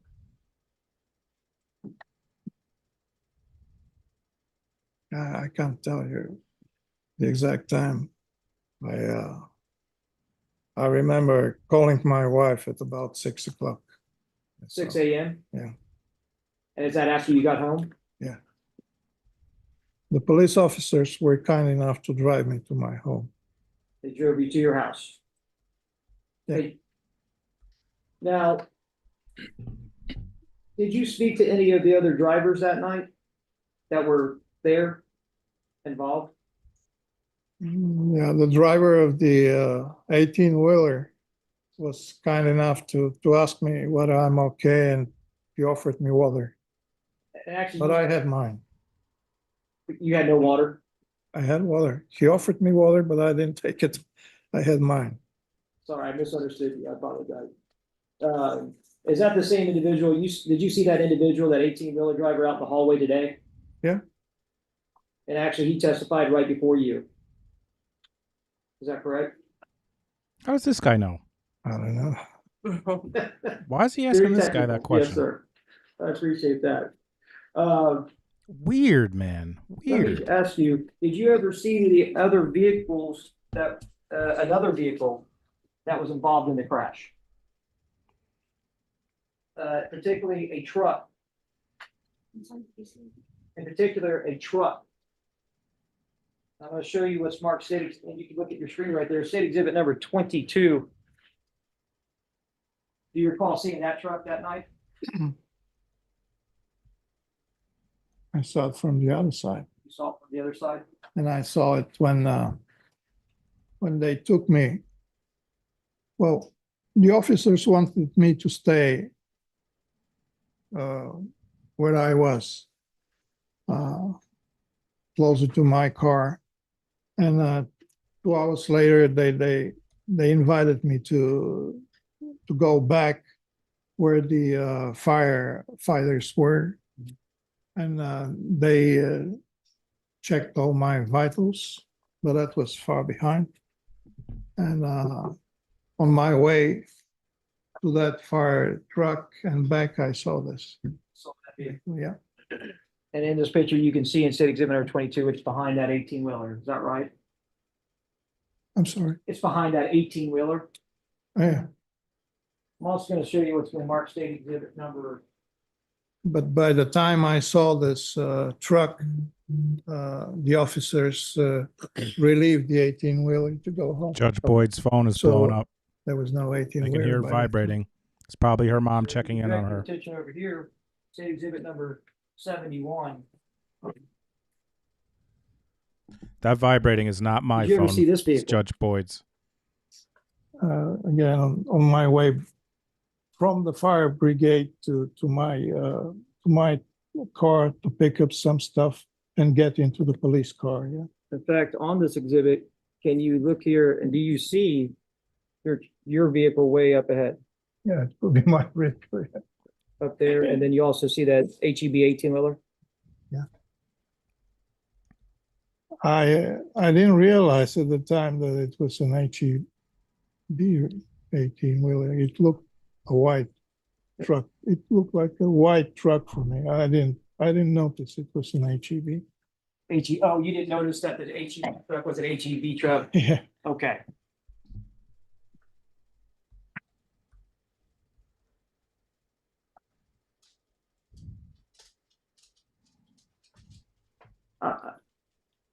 Also, I'm going to ask you, do you recall any vehicles on the highway, one turning around and driving the opposite direction? Yes. And does that mean they turned around and their headlights were facing the opposite direction? Yes. And where were they located, in the lanes of traffic, or where were they located on the highway? They would turn around and move in the opposite direction on the adjacent lane, on the left lane. On the left side. So was it on the shoulder or within the lanes? I cannot specify. It might be both. Okay. But you remember seeing headlights going the opposite direction. Oh, yeah. And so if the ACV truck is in front of you, was it in that lane? Was it in your lane that you saw these headlights coming towards you? No one was driving in my lane. And did anybody drive in the left lane? Yeah. And but the opposite direction? Yeah. So those headlights would be facing down the highway, further down the highway. So people driving towards you would see headlights coming towards them. They were very careful, but yet it was against all the rules, what they were doing. But they were very careful in driving pretty slowly. And again, was it in the left lane or the right lane or the shoulders of the highway? I was on the right lane. Those might have been on the left lane or on the shoulder. I cannot specify. You can't remember? No. I mean, again, you were in a major crash that night, I understand. Now, No, I'm sorry, sir. Those turning around was before the crash. they what? Before the crash. Before the crash? Yeah, they were turning around and going backwards before I got hit. And did you see any vehicles actually putting on reverse lights or reversing out? No. No? Do you think the defense is going to try to say the victim was either backing up or Any trying other to turn crashes around? happen? Is that why they're after doing that? This crash that involved you after that? Did anybody run into y'all after this crash? I was hit only once. Okay, thank you. I know that you stated earlier that Like, I don't understand that. That was a weird question by the prosecutor. This nice man is like, I was hit only once. And then the prosecutor has like a snarky laugh. This guy is pissing me off. you don't drive this way anymore. No. Why is that? Check to the relevance, Joe. Relevance. What's the relevance? Relevance is, Judge, that this is also an individual that night that came into contact with his truck, that contacted his vehicle, and the emotional toll that it took on this individual. The objection will be sustained. We'll pass the witness, John. You may proceed. Good afternoon, Mr. Stefanoff. Anyone aware of approach very briefly? Yes. Thank you. Mr. Stefanoff, there's been some questions about this picture. My name's Gary Hillier, by the way, if you can ask a question, if that's okay. So that is marked as 76, I believe. This is a pretty good representation, sorry guys, of the scene, right? Is that correct? It looks like It's from behind the around. car. Yeah. Some of the elements look like. Yeah, and so there was a lot of talk about what lanes people were in. So here is you're in the middle lane. There is no middle There's lane. no middle lane. So what is this to your right? Shoulder. This is the shoulder, and what's that to left? Because there's a lot of talk about left lane, right lane. What is this one here? My car, if this is my car and the truck are in the right lane, the left lane is the one adjacent to the right lane. Okay, thank you. That clears that up. So we've got the shoulder, Yes, sir. the right lane, Yeah. and then the left lane. Mhm. So when you said that, so this is I think that you said that, thank you. That's all I need. How could I sit down? You said that you said that there was a line, and that's the line that was forming ahead of your vehicle, right? We can see that line there. Right, and when you arrived there, you said that the line had formed, it was about half a mile long already. Maybe, yeah. That was a long line. Yeah, it was a long line. I'm not asking you to commit to that, but it was a long line. I think you said earlier half a mile. And were you aware that that line of traffic had been caused by a wrong way driver coming up the wrong way on the off ramp? No. Okay.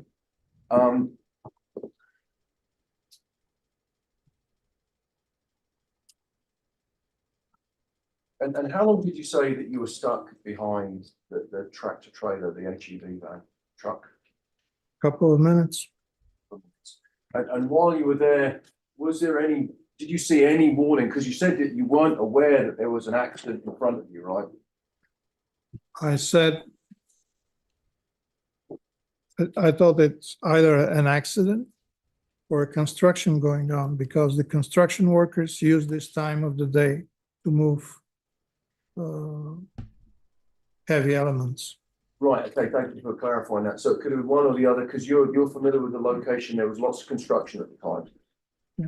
But there was nothing that you saw on your arrival at this scene here when you stopped in that line of traffic that would tell you it was an accident. No.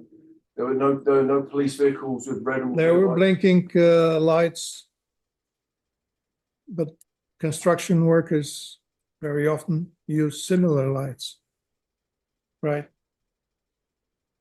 Not exactly the same, but pretty similar. I don't know what color is lacking when the construction workers are using, I think they don't use red, but they use blue or something like this. Well, no, you didn't see any police cars. It's too far to see a police car. So you couldn't see police I cars? couldn't see a police All right, car. well, All right, so everyone, Uh-oh. y'all need to stop talking over each other. Court reporter warning. I'm looking at the court reporter's records and y'all are talking over each other. Uh-oh. You jabronis need to cut that shit out. Right to jail, right away. Sorry, Judge, I didn't mean to. Hooah! Mrs. Stefanov, you said that you saw before the accident, you said that you looked in your rearview mirror and you saw a white car behind you, Yes, I did. and that turned around and driven the other way, I don't know. but it wasn't there anymore. It wasn't there anymore. And the traffic was coming slowly, but driving towards you on that left lane, going back the other way on the highway. By the time I stopped behind the 18-wheeler, there were no cars going backwards. There were No none at cars that going, point. no. So when I saw some cars turning around when I was approaching. But when I stopped there behind the 18-wheeler, there were no cars turning. I was the last car. I've not, so wait for you to finish. So you, as you were approaching the 18-wheeler, people were Yeah. reversing, not turning around and driving away. Yeah. But not after you stopped there. Yeah. And how long do you think that you were waiting in that line of traffic? As I said, a couple of minutes. Okay, Mr. Stefanov, I'm very glad that you're okay and you're not hurt, and I've got no further questions, sir. Thank you. For your time. Very Appreciate it. quickly, you didn't see any patrol cars or anything like that, as defense counsel was asking, but you stopped. I'm sorry, sir. Can you repeat the question? You didn't see patrol cars like this. I will say, I do really appreciate the defense attorney when he like said to the victim's boyfriend he was sorry for his loss. He said to this guy he is glad he wasn't hurt. I appreciate his candor. I appreciate his he seems being legit. I don't know. I kind of like him. Patrol cars. No, I didn't see any patrol cars. But you still stopped. I stopped because there was a line. Thank you. Thank you. It's probably because he's not American. All right, is this witness excused? Please. All right, the rule has been invoked. You're not allowed to discuss your testimony with anyone except for attorneys for the state or the defense. Do you understand? Yes, ma'am. All right, is this witness excused? Please, Your Honor. All right, you may step down. Thank you. All right, ladies and gentlemen, I'm going to give you all a short break. And we're going to come back at 3:45. Is that enough time for everyone? Remember my rules. You're only to think about this case and listen when you're inside the courtroom. Does everyone? Yes, everyone. Don't think about the fact that this man had a mouthful of glass. Take it right out of your brain. Understand? All right, everyone, please rise for the jurors.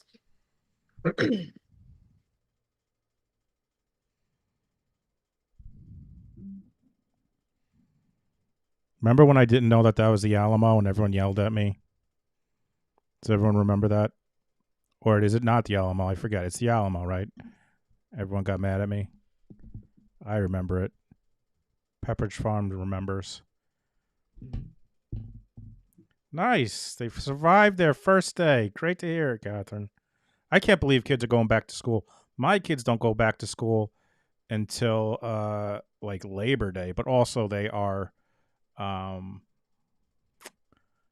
they're in school until, the end of June.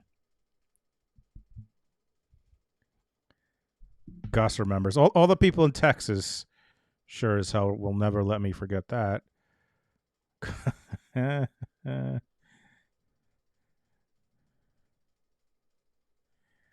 All right, so they are on break for another 20 minutes. No, 2 people, August 12th. It's almost there. You got 12 more days. Thanks for being here, everybody. I appreciate it. Please hit that like if you haven't already. We got a break for about 20 more minutes. Trying to decide what I should do here. Before I forget, I do want to promote myself. I feel like sometimes I promote everyone else but myself. Tonight, it's not tonight. Excuse me, Saturday, 3 p.m. Eastern. Jack from Never a Truer Word will be joining me. Saturday, 3 p.m. Eastern, and he's going to analyze Wendy Adelson's testimony from Chuckles, Charles Adelson's trial. Can't wait to get his analysis on whether she's telling the truth or not. I'm going to predict that she is deceptive. This is me doing Johnny Carson. He's deceptive, and she's not telling the truth, but maybe Jack thinks she's telling the truth. Who knows?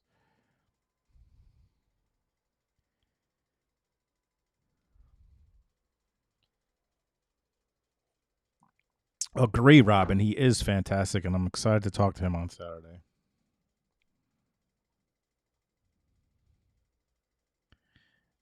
I forgot the Alamo. This guy, I forgot the Alamo. Find all of Jack's links here.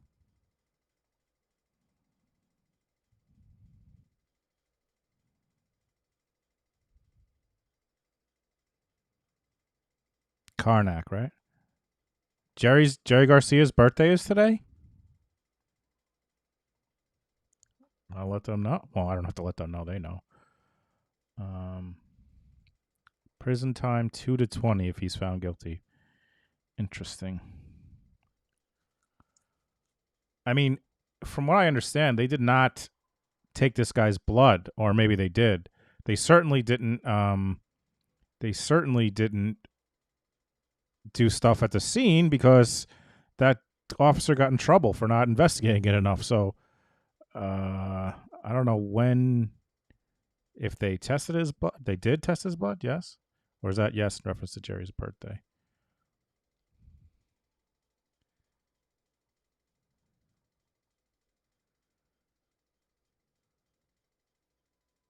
All right, so we got about 15 minutes. I think what I'm going to do is I'm going to take Sarah's from before. I'm going to take a little break here, and I'm going to play for you while there's a break, and I'll update the ticker. Let's go to my channel. Let's go to...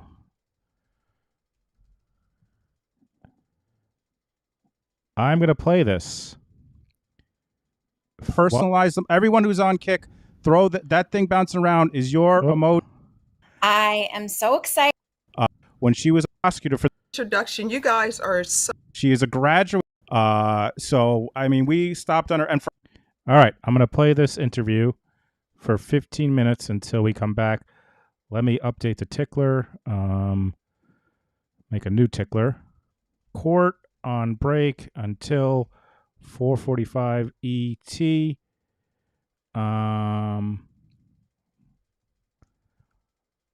Judge Boyd interview until we return. So let's ticker this thing. Let's add.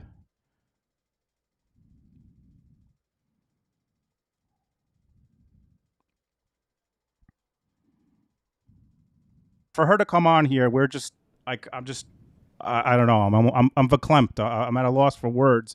For folks that don't know, Judge Boyd is the judge of the 187th District Court, where she became the court's first African-American judge when she was elected in 2018. She is a graduate of St. Mary's University School of Law. She has practiced law for 25 years, both in her own personal practice and as a prosecutor for the Bexar County District Attorney's Office. So without further ado, please welcome our queen, the Honorable Judge Stephanie Boyd. Oh, that is such a beautiful introduction. You guys are so awesome, and I appreciate this opportunity. I was telling you all before we came on that I'm always willing to let people know what judges do, what attorneys do, what prosecutors do. And I have a lot of students that will come in to see what's going on. I have a lot of mentors and interns that come in. So it's always exciting to be here to speak to people about the legal field because I absolutely love the law.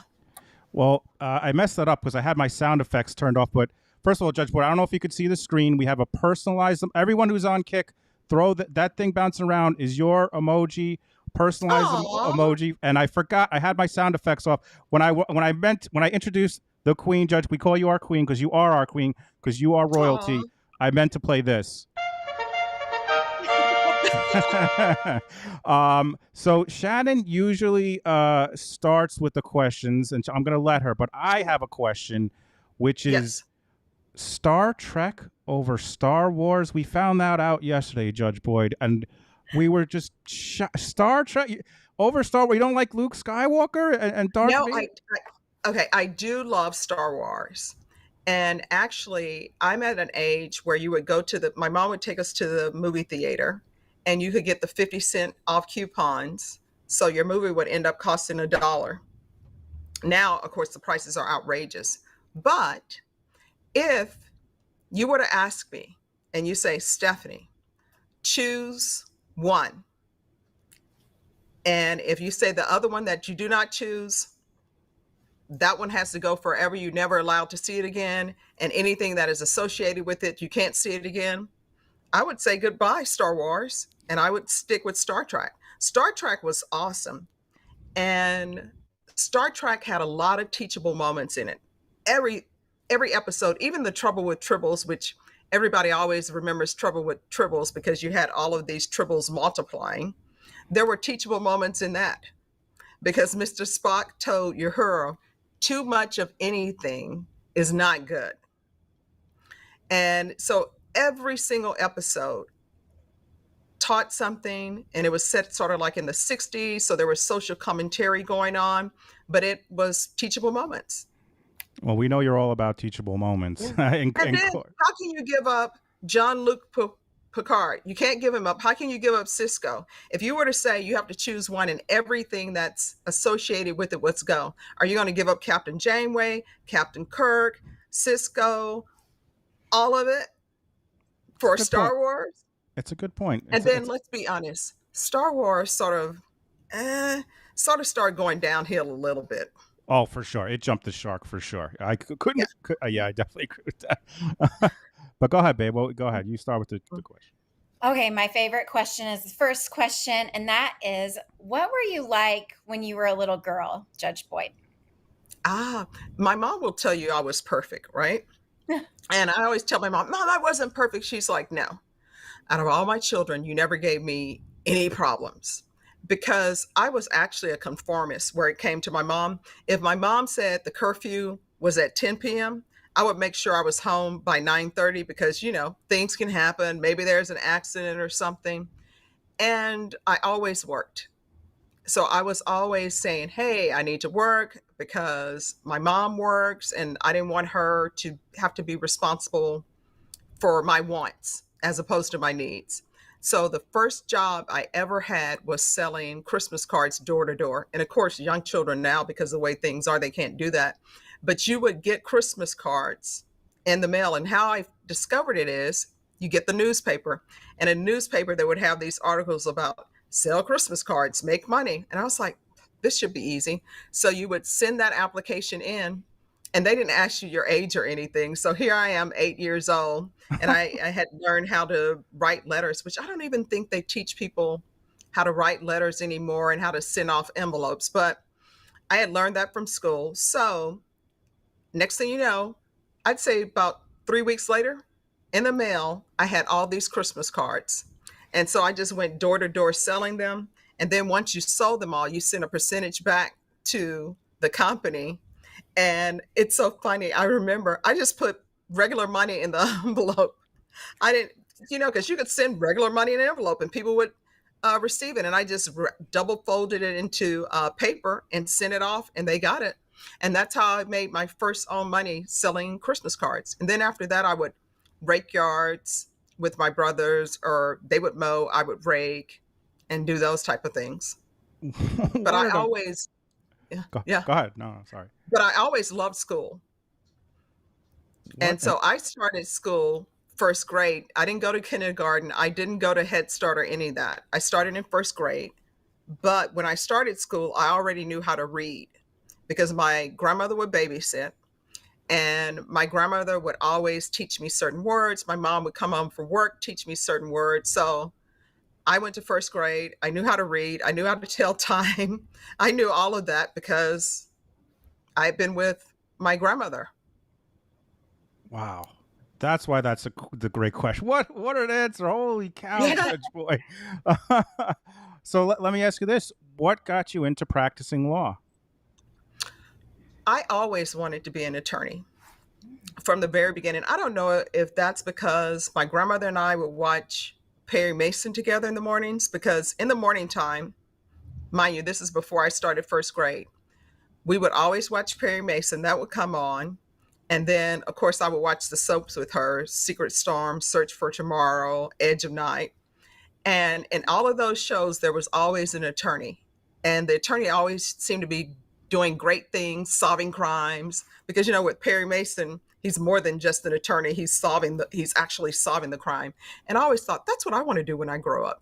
And so I was always laser focused on that because Mom said, whatever you're planning on doing, you need to stay on the path, stay laser focused, keep God in your life. And so that's what I did. And so I went to law school, and I always wanted to do it. And I ended up at St. Mary's because they had a Barron's Guide to Law Schools. And I thought, you know what I'm going to do? I'm going to apply to every single law school, and one of them must accept me.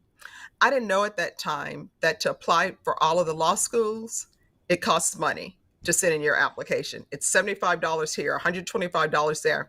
So then, even though I was working, I had to narrow down my scope.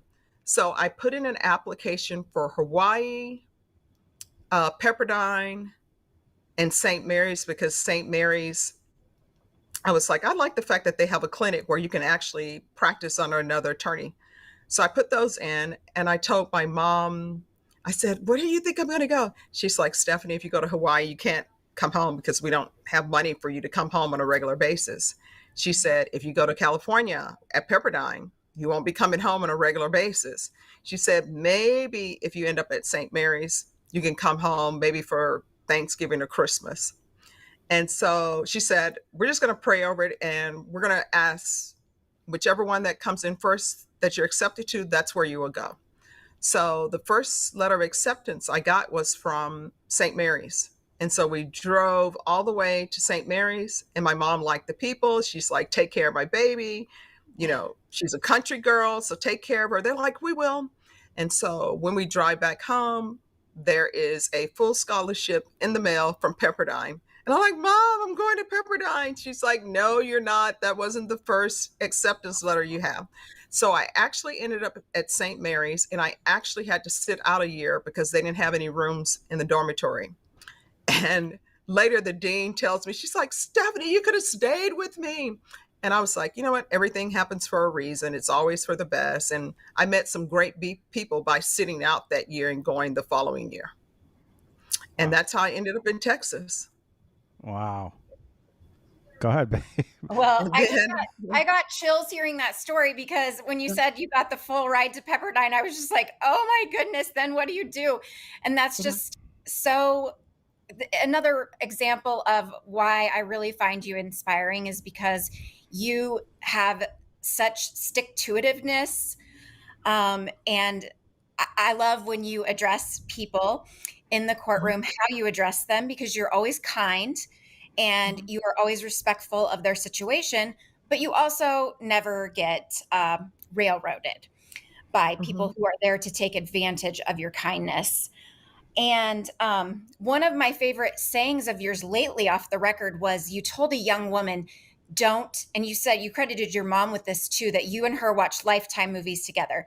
You said, Yes. don't become a Lifetime movie to this young no. lady. That is And I have a young daughter, and so she's a teenager, and I was like, I've already used that once on her. And so I was wondering if you had another piece of advice for young people.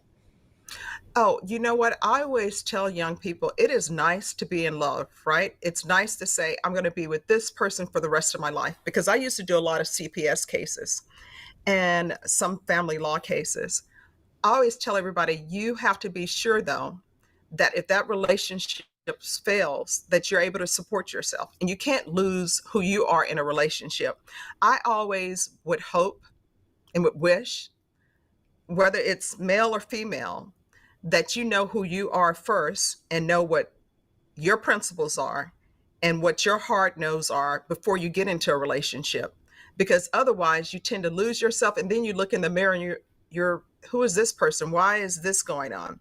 For example, my mom told my brothers, she said, you know, if anything happens to me, my will is already done. They're like, we already know you're giving everything to Stephanie. She's like, let me explain why I'm giving everything to her. And this is what my mom said. She said, it's very hard for women. And if Stephanie is married or if she becomes in a bad relationship, I want her to have a place to go where she can say, you know what? I don't need you financially. I have another place that I can live. I'm leaving.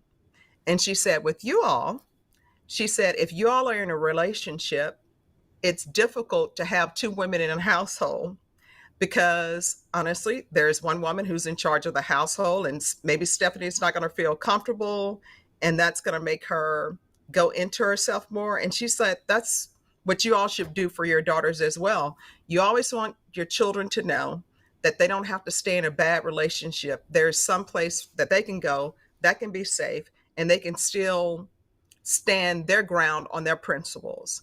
There is nothing worse than, well, I don't want to say worse than, but at the top level is when I would represent mothers who were involved in CPS cases, and they were just broken down.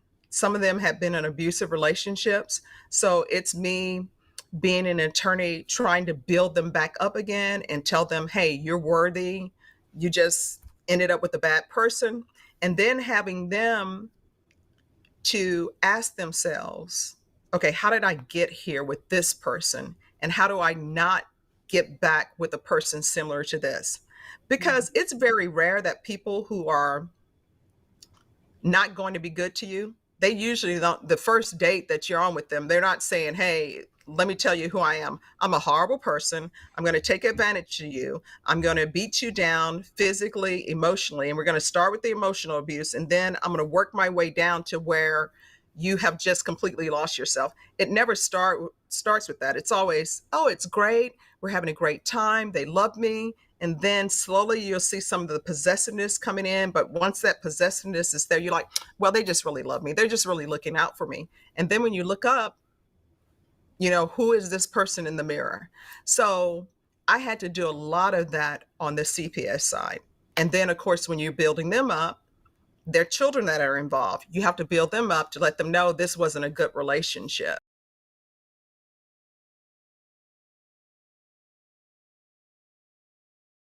All right. I hope everyone enjoyed that interlude. Let's take this off there. Let's take this off there. Let's go over here. Should be back any minute now. Queen Boyd is a treasure. She's the best. And I was going to drop you some knowledge that about the. Oh, let me fix this. So I used to, for folks who don't know, I used to be an insurance adjuster. So I've dealt with my case. Now these are civil cases that I handled. I've handled drunk drivers. I've handled fatalities. Now I'm talking about civilly. I'm talking about lawsuits for money. You're welcome. And that video is on my channel. If you want to check it out, just go to my channel and search Judge Boyd. The whole thing is there. Couple of things. First of all, one thing I learned that blew my mind. Now, this is New York. I don't know about different states, but in New York, you can potentially kill someone in an accident and they are entitled to zero compensation other than their medical bills. Because in New York, you have to prove that you don't get paid just for like being a death. Like in New York, you have to prove that like you were a mother and you provided for someone, or you like helped out like a family member. So in other words, if an 18-year-old gets hit and killed in an accident, potentially they're entitled to no compensation in New York because so that was something I learned that blew my mind. Also, if you're drunk driving, that is not like an exclusion or like your insurance carrier has to pay for like the damages to the car, the injuries involved. That's not some sort of thing where it's like, oh, you don't have to pay now. The insurance doesn't have to pay. Oh, I'm glad you liked it. Guys, that full video is on my channel if you want to check it out. So I thought those are some things. So they should be back any second now. I mean, of course, their person's rates are going to go up, but it is not an exclusion. You can't just be like, the insurance can't be like, well, I'm not paying. They were drunk. It doesn't work that way. I myself, I worked with MAD for Mothers Against Drunk Driving when I was working at Geico for many years because I was rear-ended by a drunk driver, young kid. It was right in front of a 7-Eleven. They got out of the car, went in the 7-Eleven, pretend like they weren't driving. I got rear-ended. So it's been something that's, I'm always like, just fucking get an Uber. Like in this day and age, just no excuse to be drinking and driving. Get a fucking Uber. Make a plan before you go out. And if it's like you've had 2 beers or whatever, like don't take the chance. Just figure it out. Shit drives me crazy because of course it's always the drunk driver that is fine. Now I don't know if this dude was drunk. I know that's the allegation. We'll get into it, but typically it's always the drunk driver that's fine, and it's the sober person that dies, and it's just the absolute worst. Like, think about someone else. Like, it's just such a selfish thing to me, like, to do that. Like, you don't, like, I get you don't give a fuck about yourself for doing that, but you don't give a shit about, everyone else on the road. Drives me fucking crazy.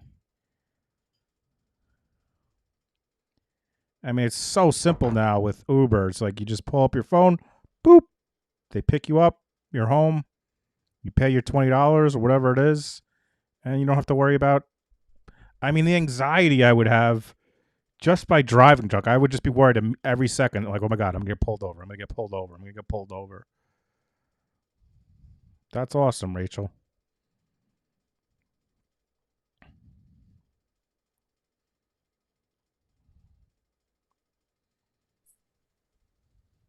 Oh, all right.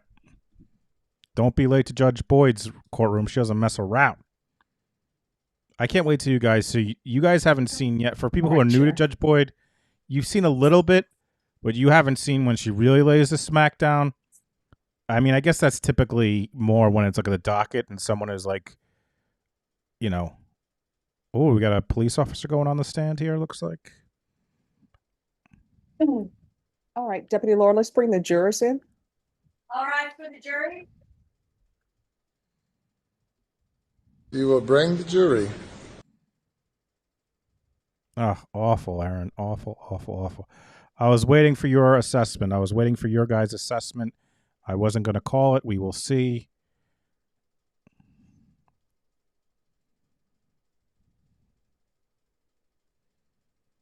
All right, everyone, please be seated.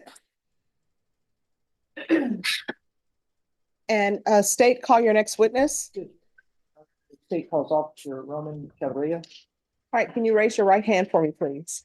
Do you solemnly swear and affirm the testimony you give will be the truth and nothing but the truth will help you God? Yes, Your Honor. All right, you can lower your hand if you'll state your name for the record, please. My name is Roman Cabrera Duran. Right, and make sure you keep your voice up. Yeah, dude, you're going to have to keep up your voice, sir.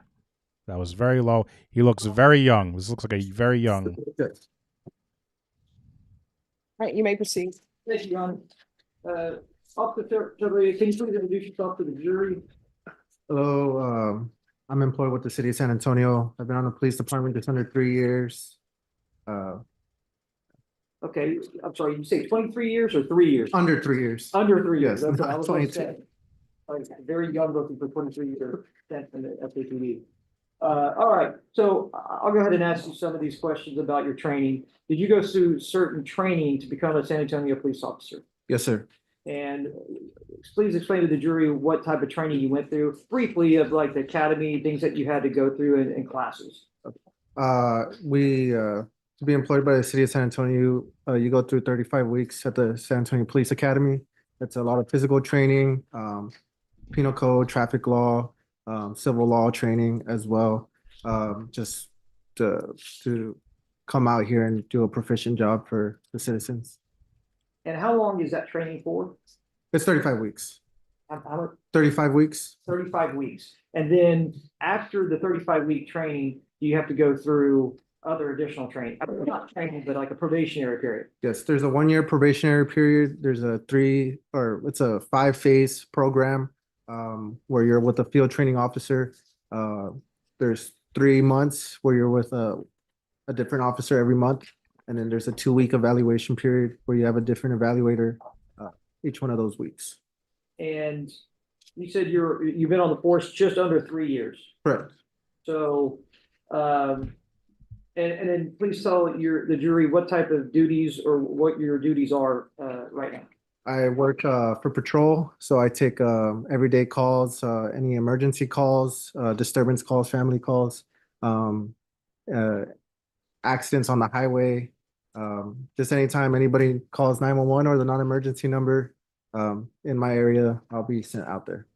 And what area do you work in currently? I currently work North Patrol. And I'm going to go ahead. Are you a Texas certified peace officer? Yes, sir. Let's go ahead and go to the date of July 22nd, 2022. Were you on duty at the early morning hours?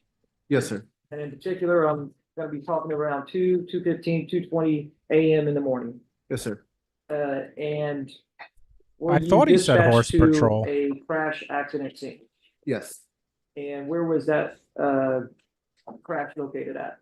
It was on 281 northbound lanes, just north of the Stone Oak Parkway and TPC Parkway intersection. And you say intersection, was it on the highway or was it on the access road? It was on the highway. On the actual highway. And this area, if you recall, was it under construction or was it just a highway without construction? At the current time, it was under construction. And after you got this call, did you proceed to that location? Yes. And what was you stated it was for accident or crash or wreck on the highway? Correct. And you have a co-ban, or what we used to call co-ban, or I guess a dash cam in your vehicle. Yes. I'm going to show you what's been marked state exhibit. I'm going to show you what's been marked state exhibit number 92. What the sleeve has been, but inside that sleeve, there is a disc. Do you recognize that disc? Yes, I do. And how do you recognize that disc? I put my name on there as well as my badge number, and I dated it when I reviewed the tape. And what is on this disc? My co-ban video, or the dash cam video of my vehicle. The dash cam of your vehicle. And so that was the vehicle you were driving on July 22nd, 2022 at around 2 a.m.? Correct. And it's a fair and accurate depiction of what your dash cam caught that night. Yes, sir. Your Honor, at this time, the state would be asking to enter state exhibit number 92 into evidence or tender to defend any objections. Yes, Your Honor, we would object to relevance, and may we approach? Yes.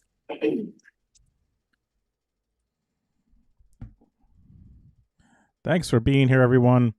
If you're coming in late or you're new to this is day 2 of a trial with Judge Boyd. This is a vehicular manslaughter case. Interesting. I guess it's not interesting, but there appears like a bad investigation by the police, at least the initial officer. The state is alleging that the driver of the defendant was drunk, but apparently, I don't know if they really tested him. We got that's going to come out. Also, there was an accident before the fatality, which is what this case is about. There was another accident which caused a slowdown. So there's another accident that happens, causes a slowdown.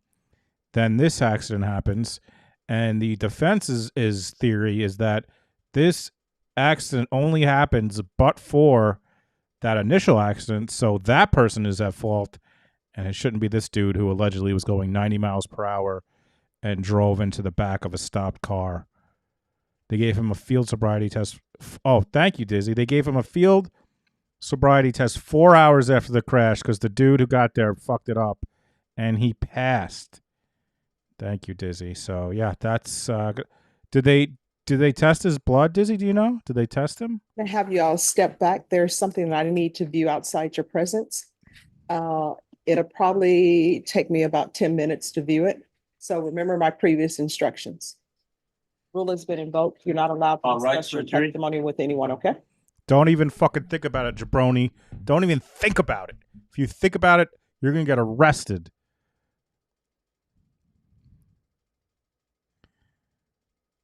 No body cam. He didn't wear his body cam today. What's up, Lindsay? No, they didn't. And he wasn't arrested for 4 months? Wow. So how are they even going to try? How are they going to even try to claim this dude was drunk because he said he had 4 beers? I mean, that seems like a wild. Like, don't you have to prove it beyond him saying that? Are they solely going based on him saying that he had beers at the golf earlier in the day? I don't know. I guess we'll find out. I wish they would show us the video. Now we gotta just watch this, jabroni. We gotta watch this. For 10 minutes. We're gonna sit here. I mean, if they're not gonna show any argument, I guess I could put the. I guess I could put the interview back on. I don't know.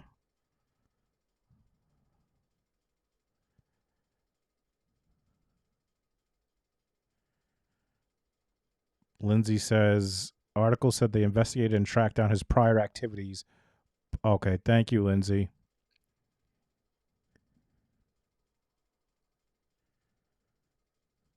No, we're live. Unfortunately, we can't bloop bloop. We are live right now. Imagine this guy pulls you over. Imagine do you guys live in San Antonio? This guy pulls you over and be like, I saw you in Judge Boyd's court. You can't arrest me. I know about you.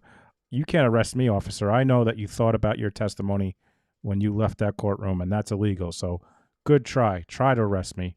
I will rat you out so fast, you son of a bitch.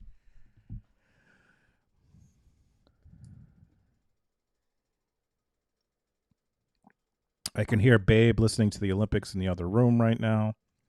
Oh, is gymnastics still happening? Yes, they're still happening. Speaking of gymnastics, did anyone see this dude who is from Turkey and he won the shooting thing, and he looks like super casual compared to all the other people who are in shooting? They all have these fancy shit, and this dude from Turkey got second place, and he just looks like he woke out of bed. That's so funny. Lindsay says San Antonio is the bomb. She loves her city and its culture.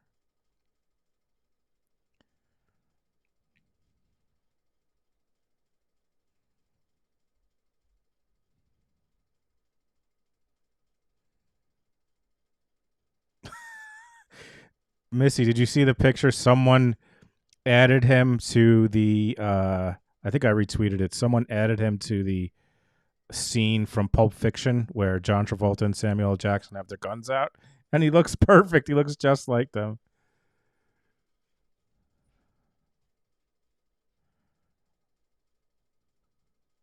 I feel like we have a lot of people here from Texas. If you're from Texas, how many people in this chat are from Texas?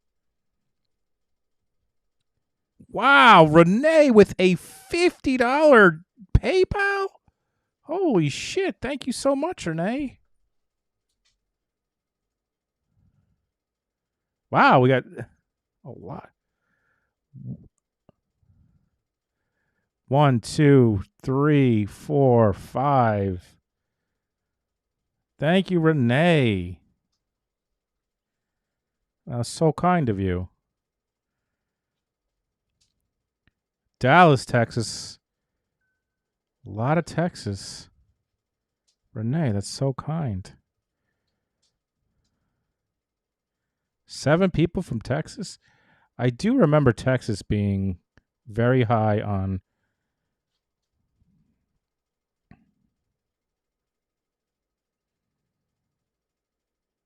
Catherine wants to know what city in Texas she should visit first. Actually, I could pull up while we're waiting here. I can pull up my analytics and go to my audience, and I can break down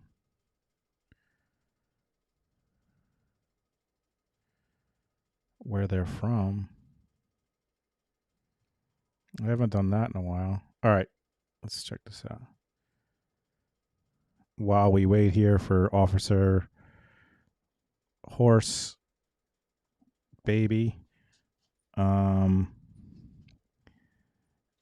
right, let's see. Top geography, 77%. It's interesting. 77%. All right, let's see more here. So, United States is my number 1, obvi. Canada, UK, Australia coming in at 4th. Shockingly, South Africa, that surprises me. Number 5, South Africa. Number 6, Germany, Ireland, New Zealand. That's where Frodo is from. The Netherlands, Sweden, Denmark, the Philippines, Cambodia. I have 11 views from Cambodia.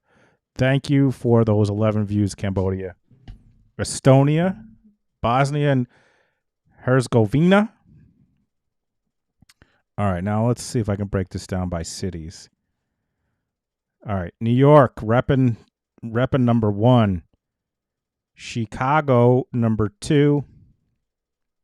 Los Angeles, number 3. Seattle, number 4. Dallas, Texas. There's Dallas. Dallas, then Houston. Phoenix, Atlanta, Denver, Sydney, Australia, coming in very high. That's my London, Philly, Vegas, Austin, Nashville, Canada. Oh, a lot of bot and VPN troll accounts place themselves in South Africa. Oh, is that why it's so high there? Let's go to the viewer age. The top prize goes to 55 to 64-year-olds. Second place, 45 to 54-year-olds. Oh, man, I am only one more year in this demographic, 35 to 44. 65 plus.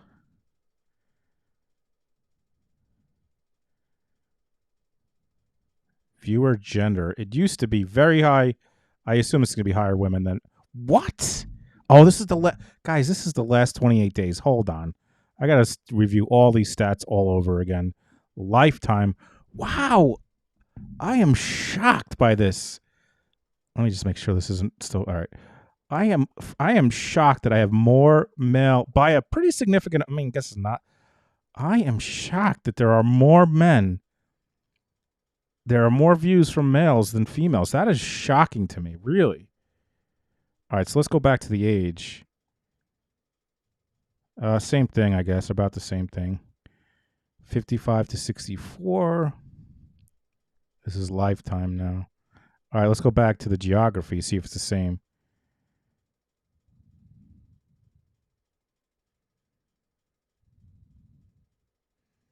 United States, Canada, UK, Australia, South, same thing pretty much. By the way, check that out. I hit 4.5 million all-time views, on my way to 5 milli. All right, so let's go to cities.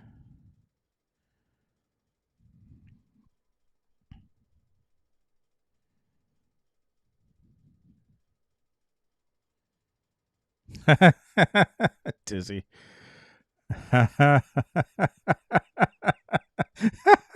Men, the men in here have to speak up. You're getting drowned out. New York, Los Angeles, Chicago, Dallas, Seattle, Atlanta, Houston, London, Phoenix, Sydney. This is essentially the same.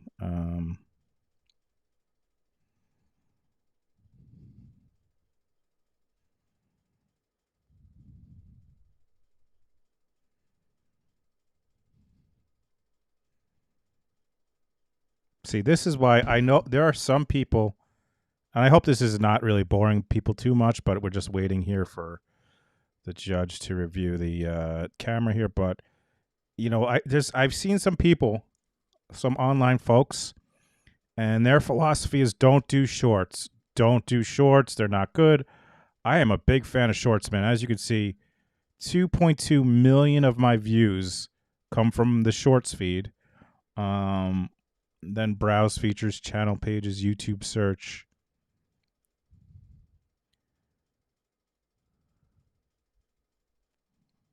I mean, my most viewed thing that I've ever done on YouTube is a short.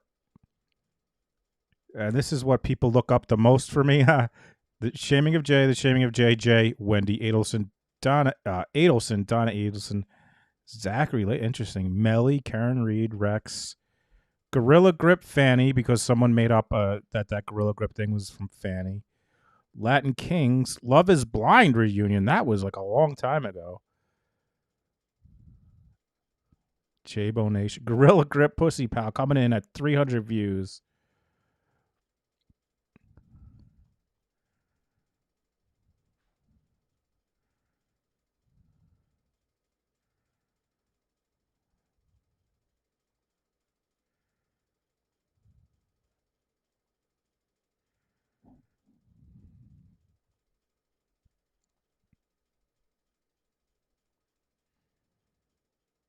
There it is. My top short, the thing that has got the most views that I've ever done for a single thing. This short, 512,000 views. Second is this video from the Hillebrand case. Third is this video about Wendy.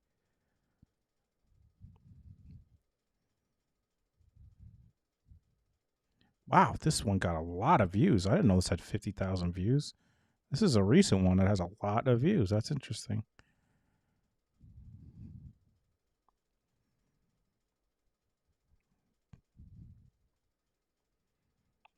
What does date mean?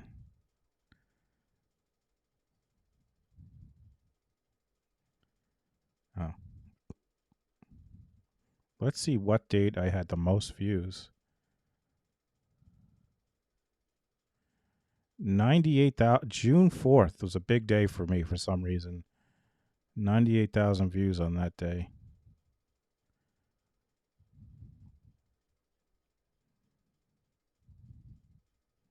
How long ago did she take this break? Does anyone know?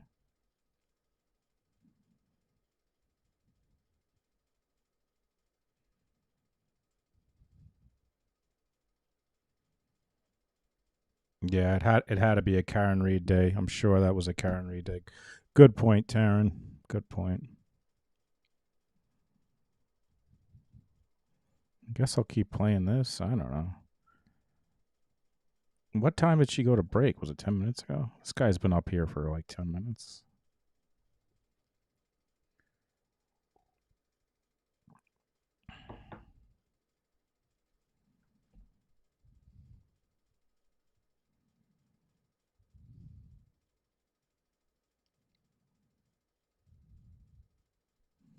What device do people use the most to watch me?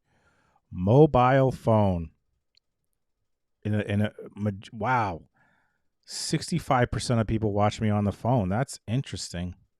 Compared to, wow, computer is I watch everything on my laptop, but the majority of people watch on their cell phone, then the TV, then the computer. That's surprising to me.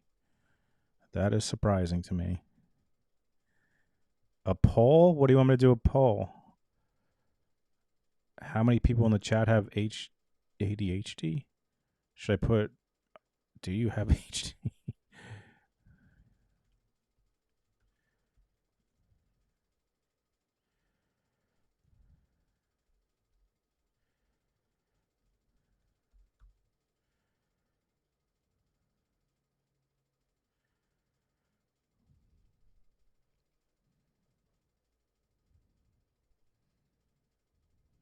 All right, there's your poll.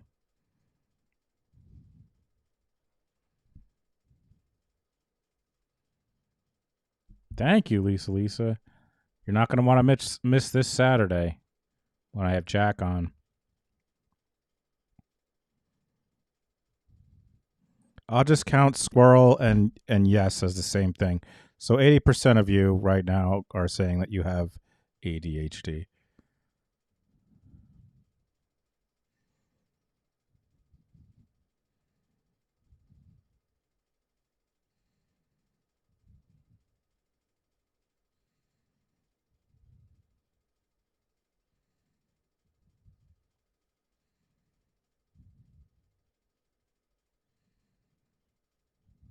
I guess I'll keep playing this. They should be back any second, but So it's a lot. well, I mean, but I try. Well, you do amazing, and we always love when you talk about talking to your mom and the advice that she gives you, and you tell those stories. I think it helps like connect with the folks that you're talking to, and just us when we're watching.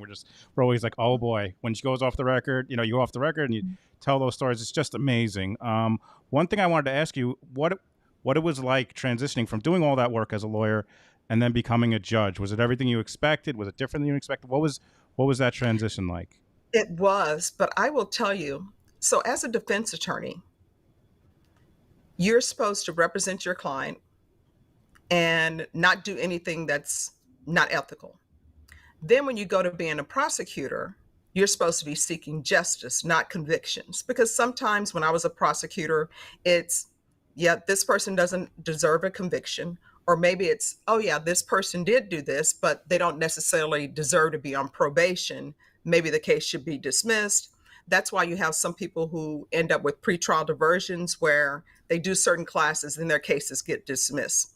Sometimes it's maybe you have a person who's in college and they end up getting caught with marijuana because marijuana is illegal in Texas. I keep telling people that. Or they get caught with an ecstasy tablet. And it's sort of, as a prosecutor, you're asking yourself, all right, they have one ecstasy tablet. Do you really want to have them face all the consequences of having that ecstasy tablet, which is losing scholarships, not being able to get financial aid, or would it be best for them to take classes?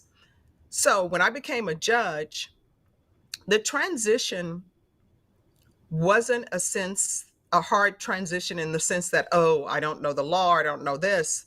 That was the easy part. And unusual, because sometimes I may have something unusual in court that has never, ever happened before. I've never had it happen as a defense attorney or prosecutor. It's some new hybrid law. That's easy to look up. The most difficult thing about being a judge is not having a crystal ball and seeing how a person is going to perform on something. I have a lot of cases where I tell people, all right, I'm going to need to think about this. We're going to come back on a different date. And it's because there's a lot to think about. As you can tell in this courtroom, even though we're dealing with high-level felonies, I get 18-year-olds here, 19-year-olds, 20-year-olds, and you're trying to figure out, okay, what are their plans with the rest of their life? Because sometimes you'll end up with a 19-year-old, 20-year-old, they're agreeing to 25 years prison.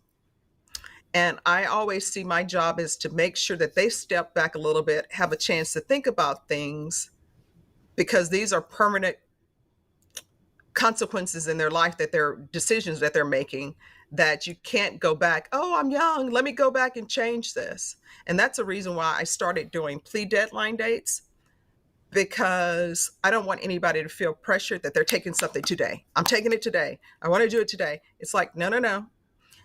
we'll bring you back. Let me give you a chance to think about it. Let me give you a chance on the weekend. How much time do you need? Because a lot of times people want to talk to their parents. They want to talk to their friends or some other attorney maybe.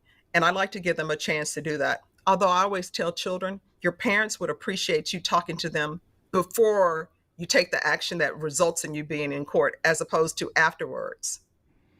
But oh, sorry, go ahead. being a judge it's difficult, but hopefully I've made some positive impact on people.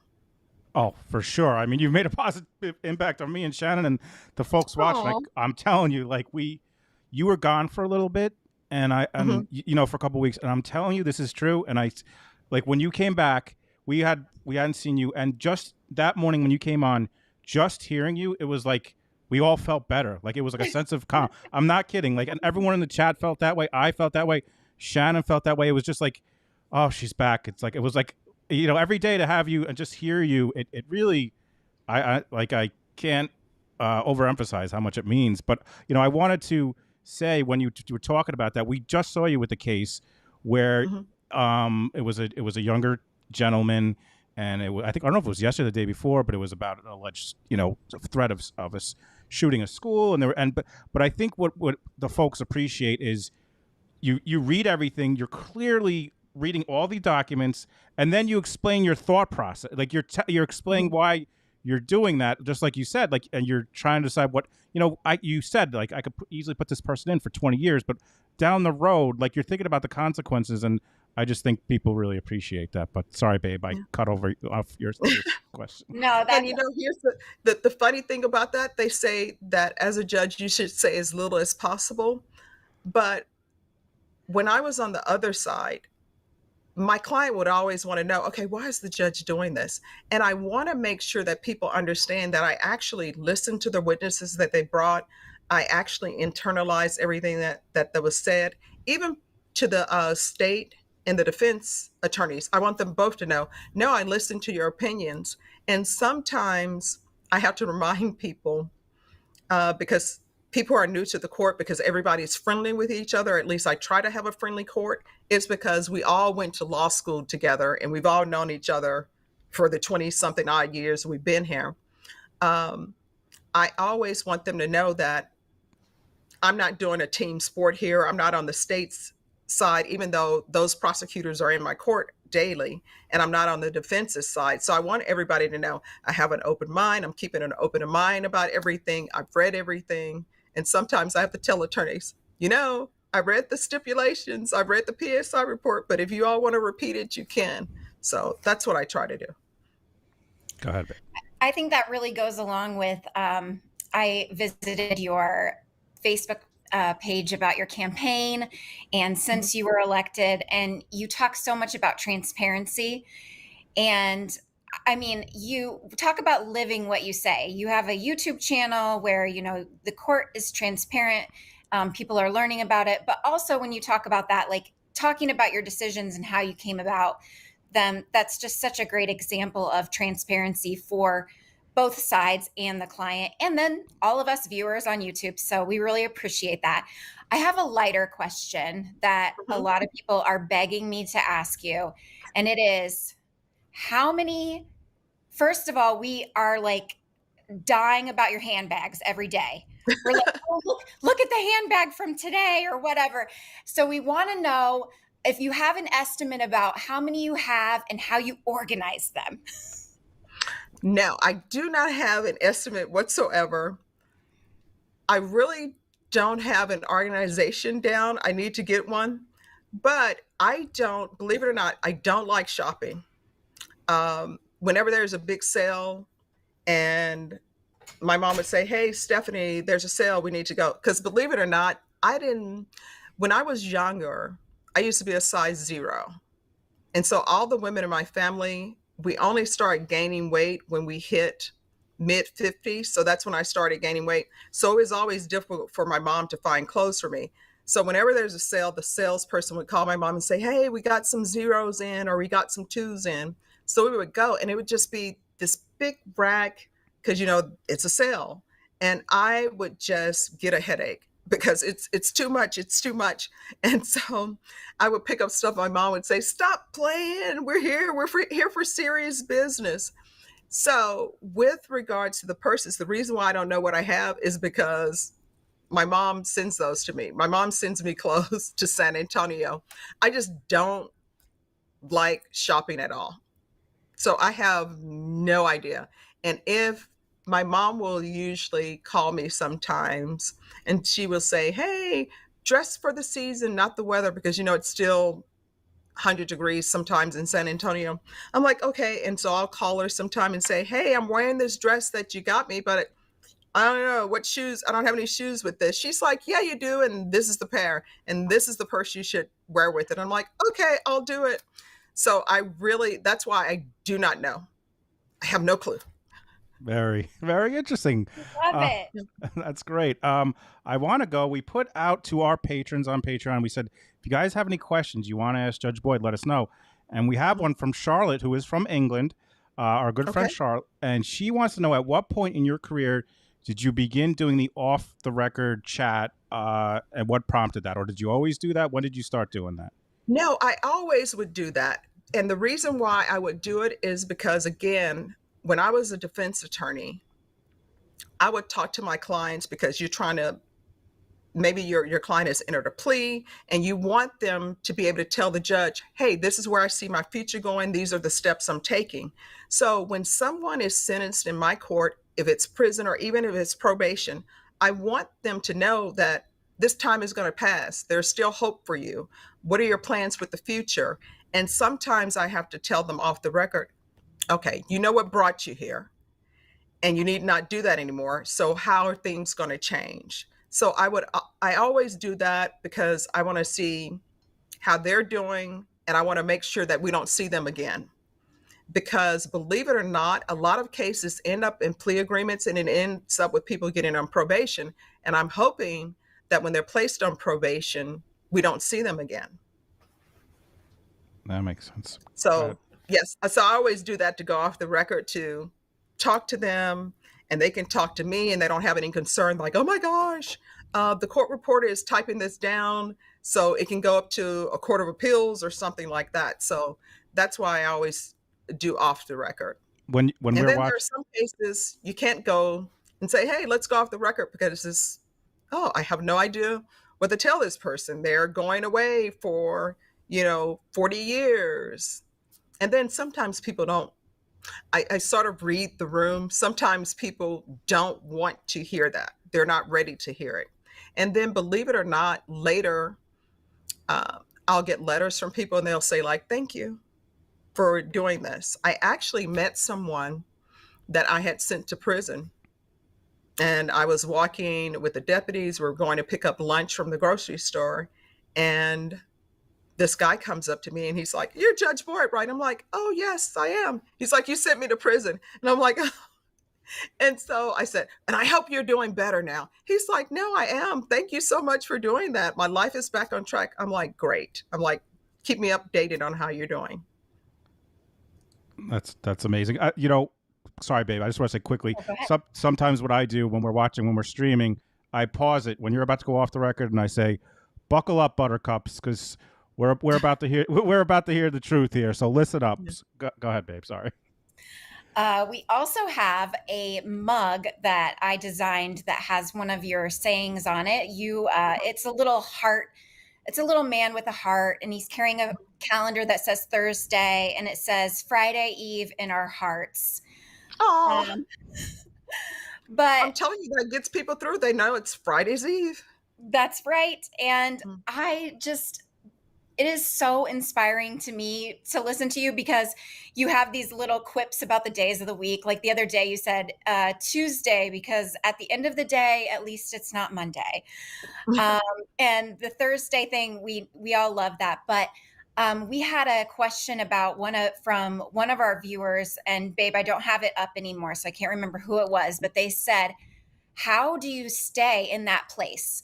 How do you stay so positive when day after day after day you are hearing some of the worst things that are happening around?"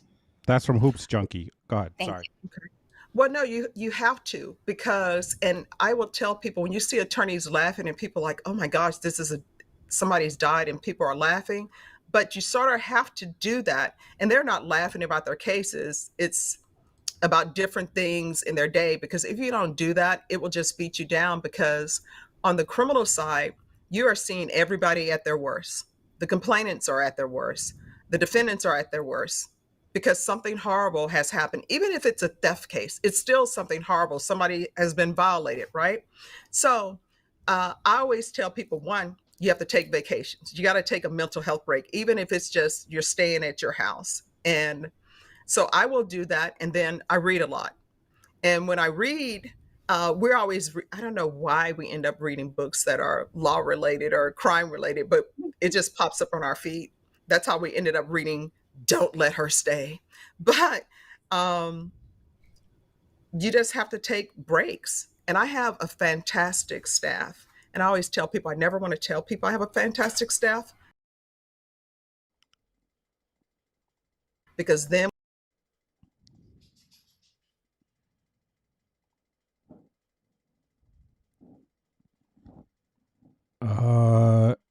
Shit.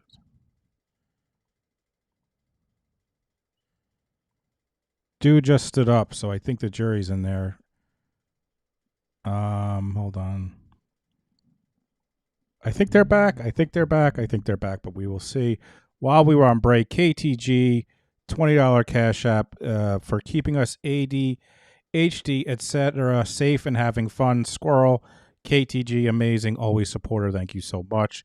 And Susan Lupo, another awesome, amazing, always supporter with a $25 Cash App. Thank you guys so much. And this poll is really upsetting to me. I'm going to end it now. Oh, it's exactly 50-50, Squadusha. We break it. 50% of the people in here like the Big Bang Theory. It's shocking to me. Dizzy, sleuthy. Oh, I cannot believe it. I cannot believe that many people like the Big Bang Theory. Oh, and I thought they were back, and I don't know if they are now. I saw this dude stand up. I thought that meant the jury was there, but now I'm questioning myself. Do we know what? I forget. What time do they usually stay? Because right now it is 4:30 their time. I wonder what time they're going to stay until.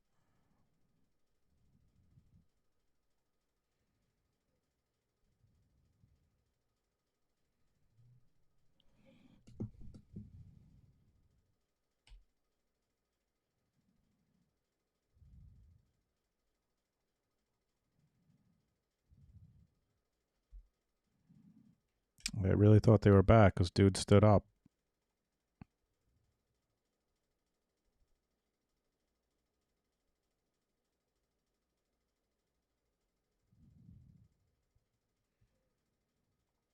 Yeah, definitely.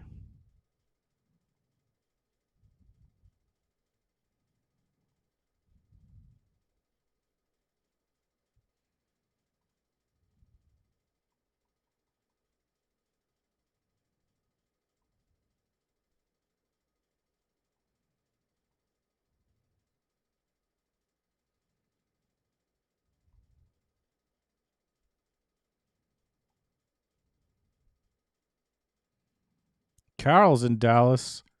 A lot of people, a lot of folks here from Texas. Is anyone in here today from New York? I know Aaron is. Anyone else from New York who's in here? New York is my number one viewed state. Anyone else from New York in here other than me? I'm on Long Island, by the way, if you did not know that.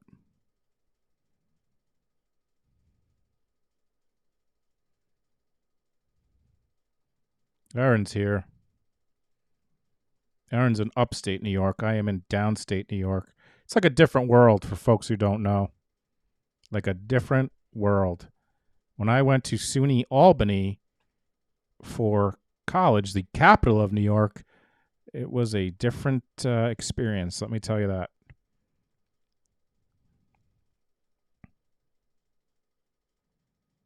Same. I was thinking the same thing, Taryn. I put my hand, he probably doesn't even know that he's on camera. I mean, I'm sure he sees the camera there, but he probably isn't aware that this live stream has just been showing up his nose this entire time.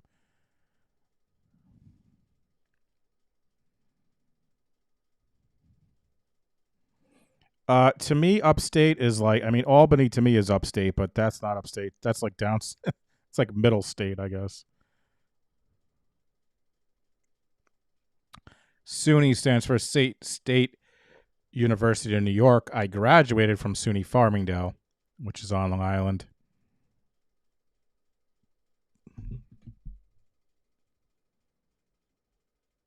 With the dumbest degree ever. Dumbest degree ever. Technical communications. Oh, that was so stupid. What a stupid thing to go to college for. College is so dumb. It's the dumbest, stupidest, dumb thing.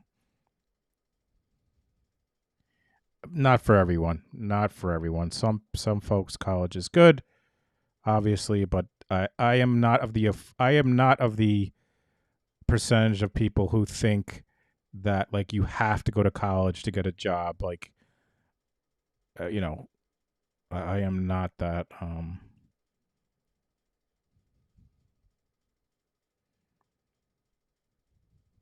Particularly in this day and age.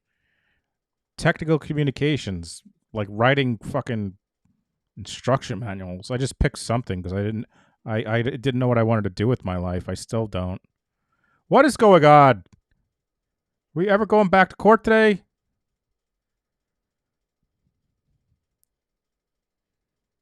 Nice. BAN Psych owns a tattoo shop. Nice.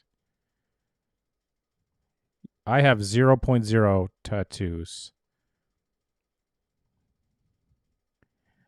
My joke is that I don't think I could get a tattoo because I'm 44 years old and I still am not sure if I like my haircut. Look at the face. Oh, was that a yawn? He was just...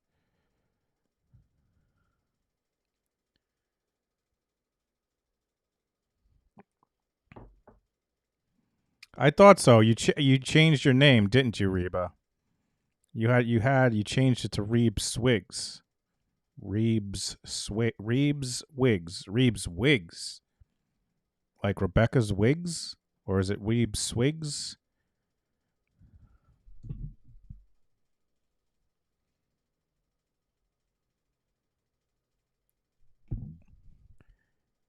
If I get a tattoo, instead of like, you know how like they get the teardrop tattoos, I'll get a little court jester hat right here. A little court jester hat instead of like a teardrop. And then people were like, "Are you fucking crazy?" And I'm like, "Yeah, just leave me alone. Don't talk to me. I'm crazy." You know, quite frankly, the less people that talk to me, the better it is for everyone involved. Me, them, the populace. Troy, New York. My roommates in my roommates in Albany, one of them was from Troy. I think two of them were from Troy. I went to visit them once, and man, it was like a mountains up there. No mountains on Long Island.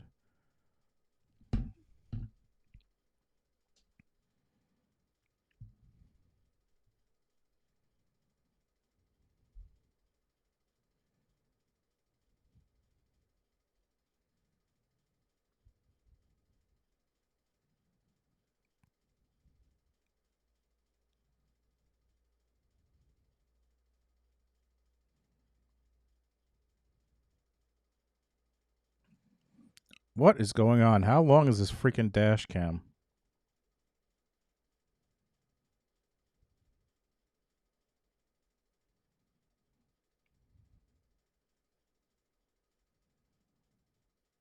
Brooklyn, nice. I have a Brooklyn soundbite. Oh, he's standing up. Does this mean the jury is coming back this time? Or is he just stretching? Brooklyn, so Brooklyn. Puda.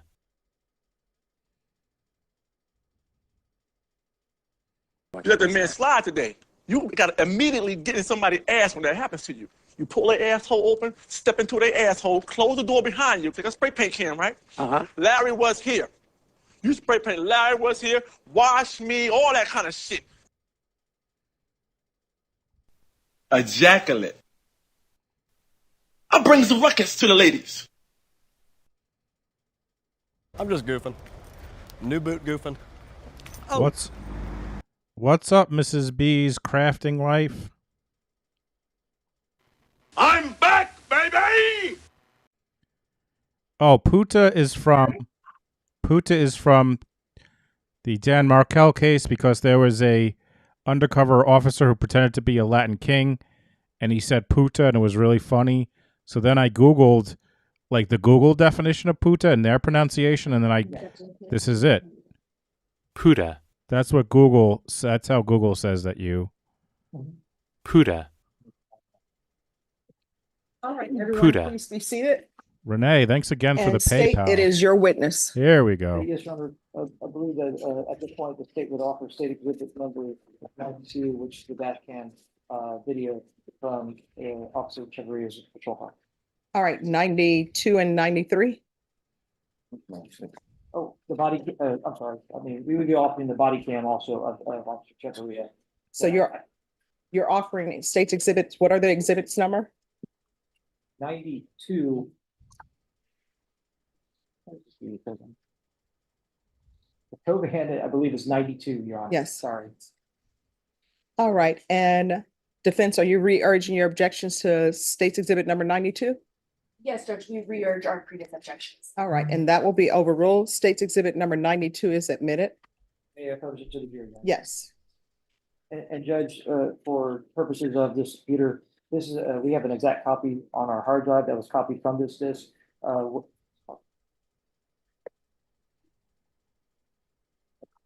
Can we go ahead and play the exact copy from state exhibit number 2 that's on the hard drive? All right, you mean state's exhibit number 92? Yes, did I say? All right, yes. Defense, any objections to the playing of 92 from the state's hard drive? No, Judge, it's the same copy for my. All right, Okay. you may proceed. And Officer Chevrier, please, we're gonna go ahead and start playing this video from the beginning. Please explain to the jury what we're seeing on the screen. What are we seeing on the screen? So this is the video for it's called, well, we called it a Coban, but that's the brand of dash cam that the city used at the current time. This is me headed to the scene of the crash that I was dispatched to. So this is at roughly 2:26:18. As far as you know, is that the accurate time? Correct.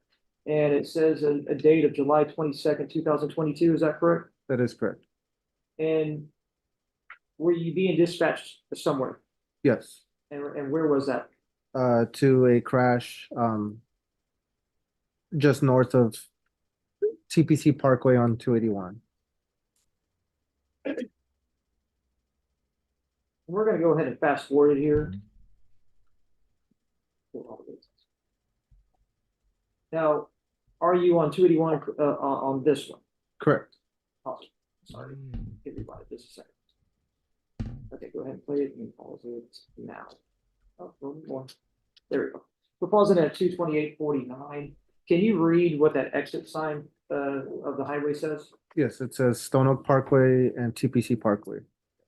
And so that's an exit to the access road. Is that correct? That is correct. Thank you. We're going to go ahead and play it.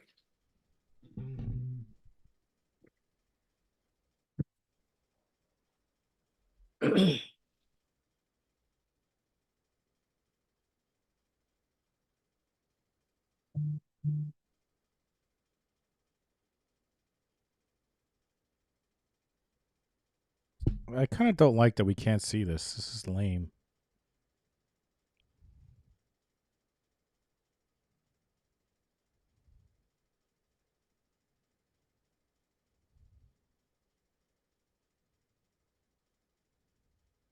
Now we just saw some arrows on the roadway there. What is that indicating? So at the time it was a 3-lane, and then right after the exit, it goes down into a lane, emerges. Thank you. Go ahead, please.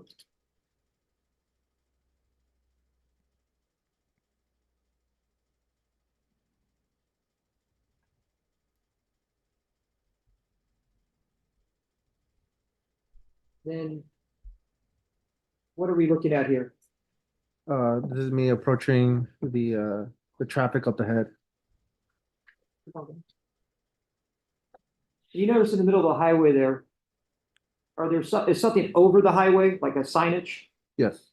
And I'm gonna go ahead and come up there and point at that and tell me, do you know what that is? Above the area. Judge, may I step up? Yes. Right up here, across the highway.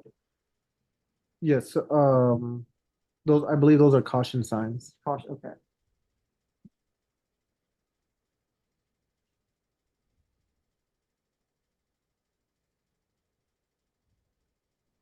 Learning 281 North is like awful road from what the people from Texas are saying.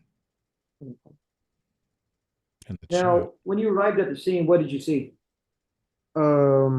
So Officer Morgan is on my right-hand side. I saw him trying to direct me with his flashlight, where to kind of position my car, as well as I saw the standstill traffic up ahead, and Mrs. Sabert's vehicle to the right-hand side.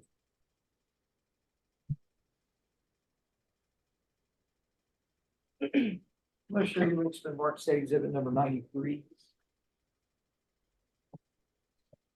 Can you please just go ahead and view that and tell me if you know, Juan, what that is? Yes, that is my body cam video. And is it a body cam from July 22nd, 2022? Yes. At roughly 2:20, 2:30 in the morning? Yes, sir. And this portion or this body cam, does it show the scene that night Yes. that you arrived at? Yes. And on this particular body cam, is it muted? Yes. So there's no audio in it, is that correct? Correct. And then, but it's just visual, is that correct? Correct. Okay. And in lack of other certain portions removed, it's a fair and accurate copy of what was done that night by you. Yes. Okay. Your Honor, at this time, state's asked to enter state exhibit number 93. Tender to discuss for any objections. Judge, we re-urge all of our previous objections. All right, and that will be overruled. I love what she And does. Judge, again, with this item. All right. Just like the last No. one, this state exhibit number 93 has been copied to our hard drive. We'd be asking if we can play it from our hard drive instead of from the CD. That's an exact copy. Any objections? No objections. Thank you.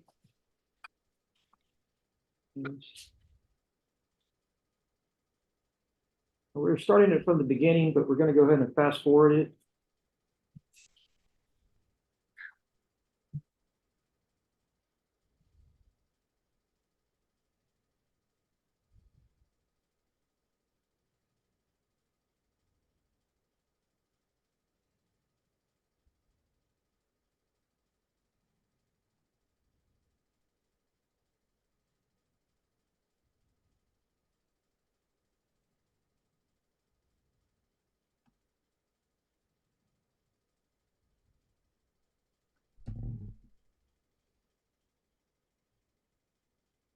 Pause it at 2 minutes 30, 2:30:03.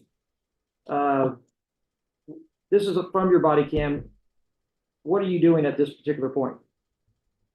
Getting out of my vehicle and just making sure there's no incoming vehicles. I don't step into traffic. And so which way is your body cam facing? South. South. And that's the roadway that you just drove down, is that correct? Correct. To get to where you parked your vehicle, is that correct? Correct. And so at that point, you're facing south Yes. on the northbound lanes. Correct.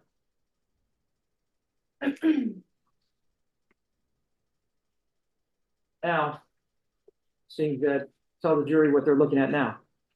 So like I stated previously, Officer Morgan's seen on the right-hand side. He was kind of waving me down. The standstill traffic up ahead, as well as Miss Saber's vehicle is resting up against the right-hand side cement barrier. Okay, so again, this is a body cam that we're watching the video, is that right? Yes, sir. And seem like a tall guy, but can you show the jury where your body cam is if you had it on? I don't have it on me today, but I would put it right here. It's on my front right pocket. And so it'd be, how tall are you?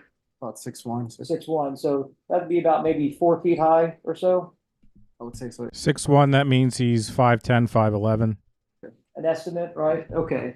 So you're standing next to your car facing that way. And again, in the middle of that highway, I think on the other Coban or the dash cam, you stated that you saw some signage or something that was a warning signs that were across the road. Is that right? Correct. Do you see those in this picture? Yes, I do. And are they in the same place that they were in your Coban? Yes, sir. You can see them from your vehicle, from Yeah. from right here. Yes, sir.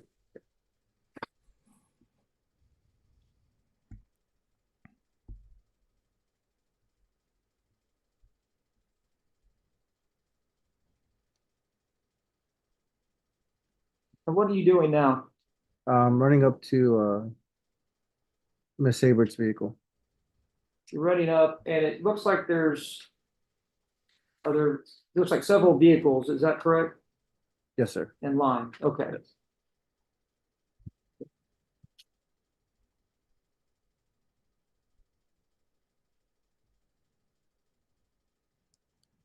Your Honor, he's 5'9". Strike his testimony. By the way, I always said I was 5'10", and Shannon was like, "You are not 5'10". You are taller than that."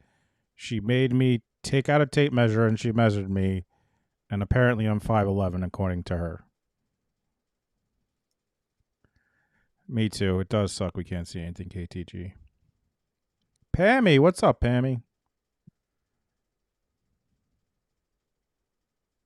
And we stopped it at 2:30:57. We're going to start it back up here at 2:40:03.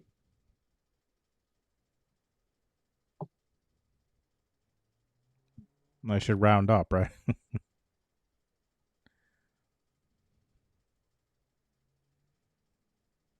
And this, just tell the jury briefly what we're seeing, possibly.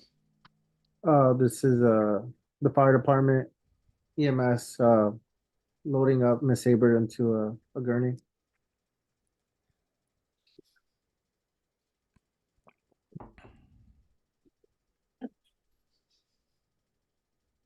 And that's at 2:40:10. Is that correct?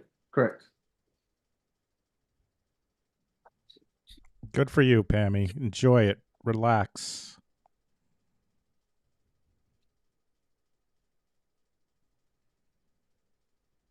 I'm starting at 2:48:16. And is this that same a fire or EMS that's taking the victim Alex Seibert to the hospital? Yes, sir. Thank you. Now, I know there's portions that you stayed at the scene. Is that right? Yes, sir. And were you the main handling officer of the scene? No, I was not. And who would that have been that night? Do you recall? That's Officer Morgan. Morgan. Yes, sir. And so he was the handling officer. And can you just tell I say handling officer, what do you call it when they're the main officer that has the right to report? So a handling officer is essentially the officer on scene that has the report responsibility. If any arrests are made, he has that responsibility as well. And my duty was a cover officer, just ensure scene security, keep people separated, stuff like that. Okay, and so again, you weren't the main officer involved in this. You were an officer, support officer. Is that right? Correct. And so did you stay at the scene that night until the end of I guess the scene was ended? Is that correct? Correct. Okay, and you saw one of the individuals that was involved in the crash, and I actually forwarded this to 3:14:30. It looks like what's on the screen that we have right now. Go ahead and play it. That is Miss Sabert's vehicle.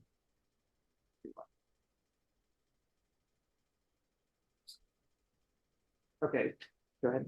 All right. And did you see what that was? Yes, And whose purse was that?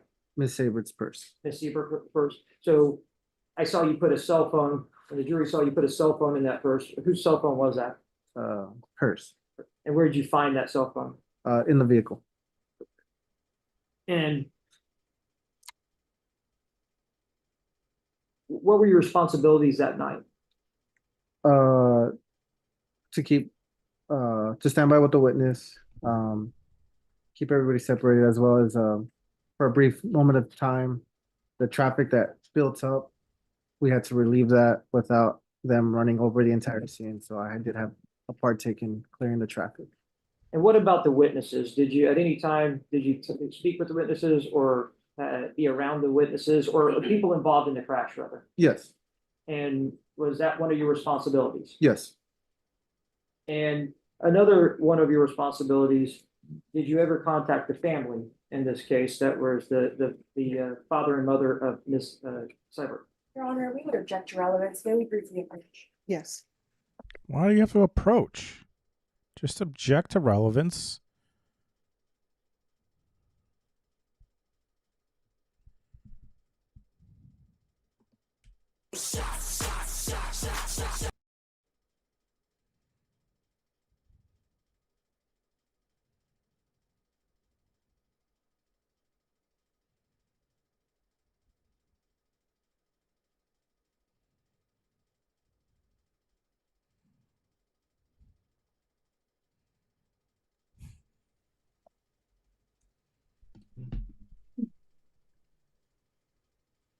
And then, go ahead, I'm gonna do this.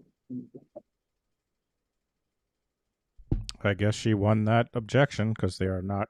I'm gonna go ahead and start at 317:43. This is your body cam. And can you recognize which way you're looking? What direction on the highway? Are you facing north or south? north, sir. And there's an object in the middle of the road right there. Do you know what that object was? It was a piece of the Miss Seibert's vehicle. And that would be state exhibit number 71 up here on this easel. Is that Miss Seibert's vehicle? Yes, sir. And it's a portion of a bumper that is attached to that vehicle? Yes, sir. And it's in the middle of the road? Yes, sir.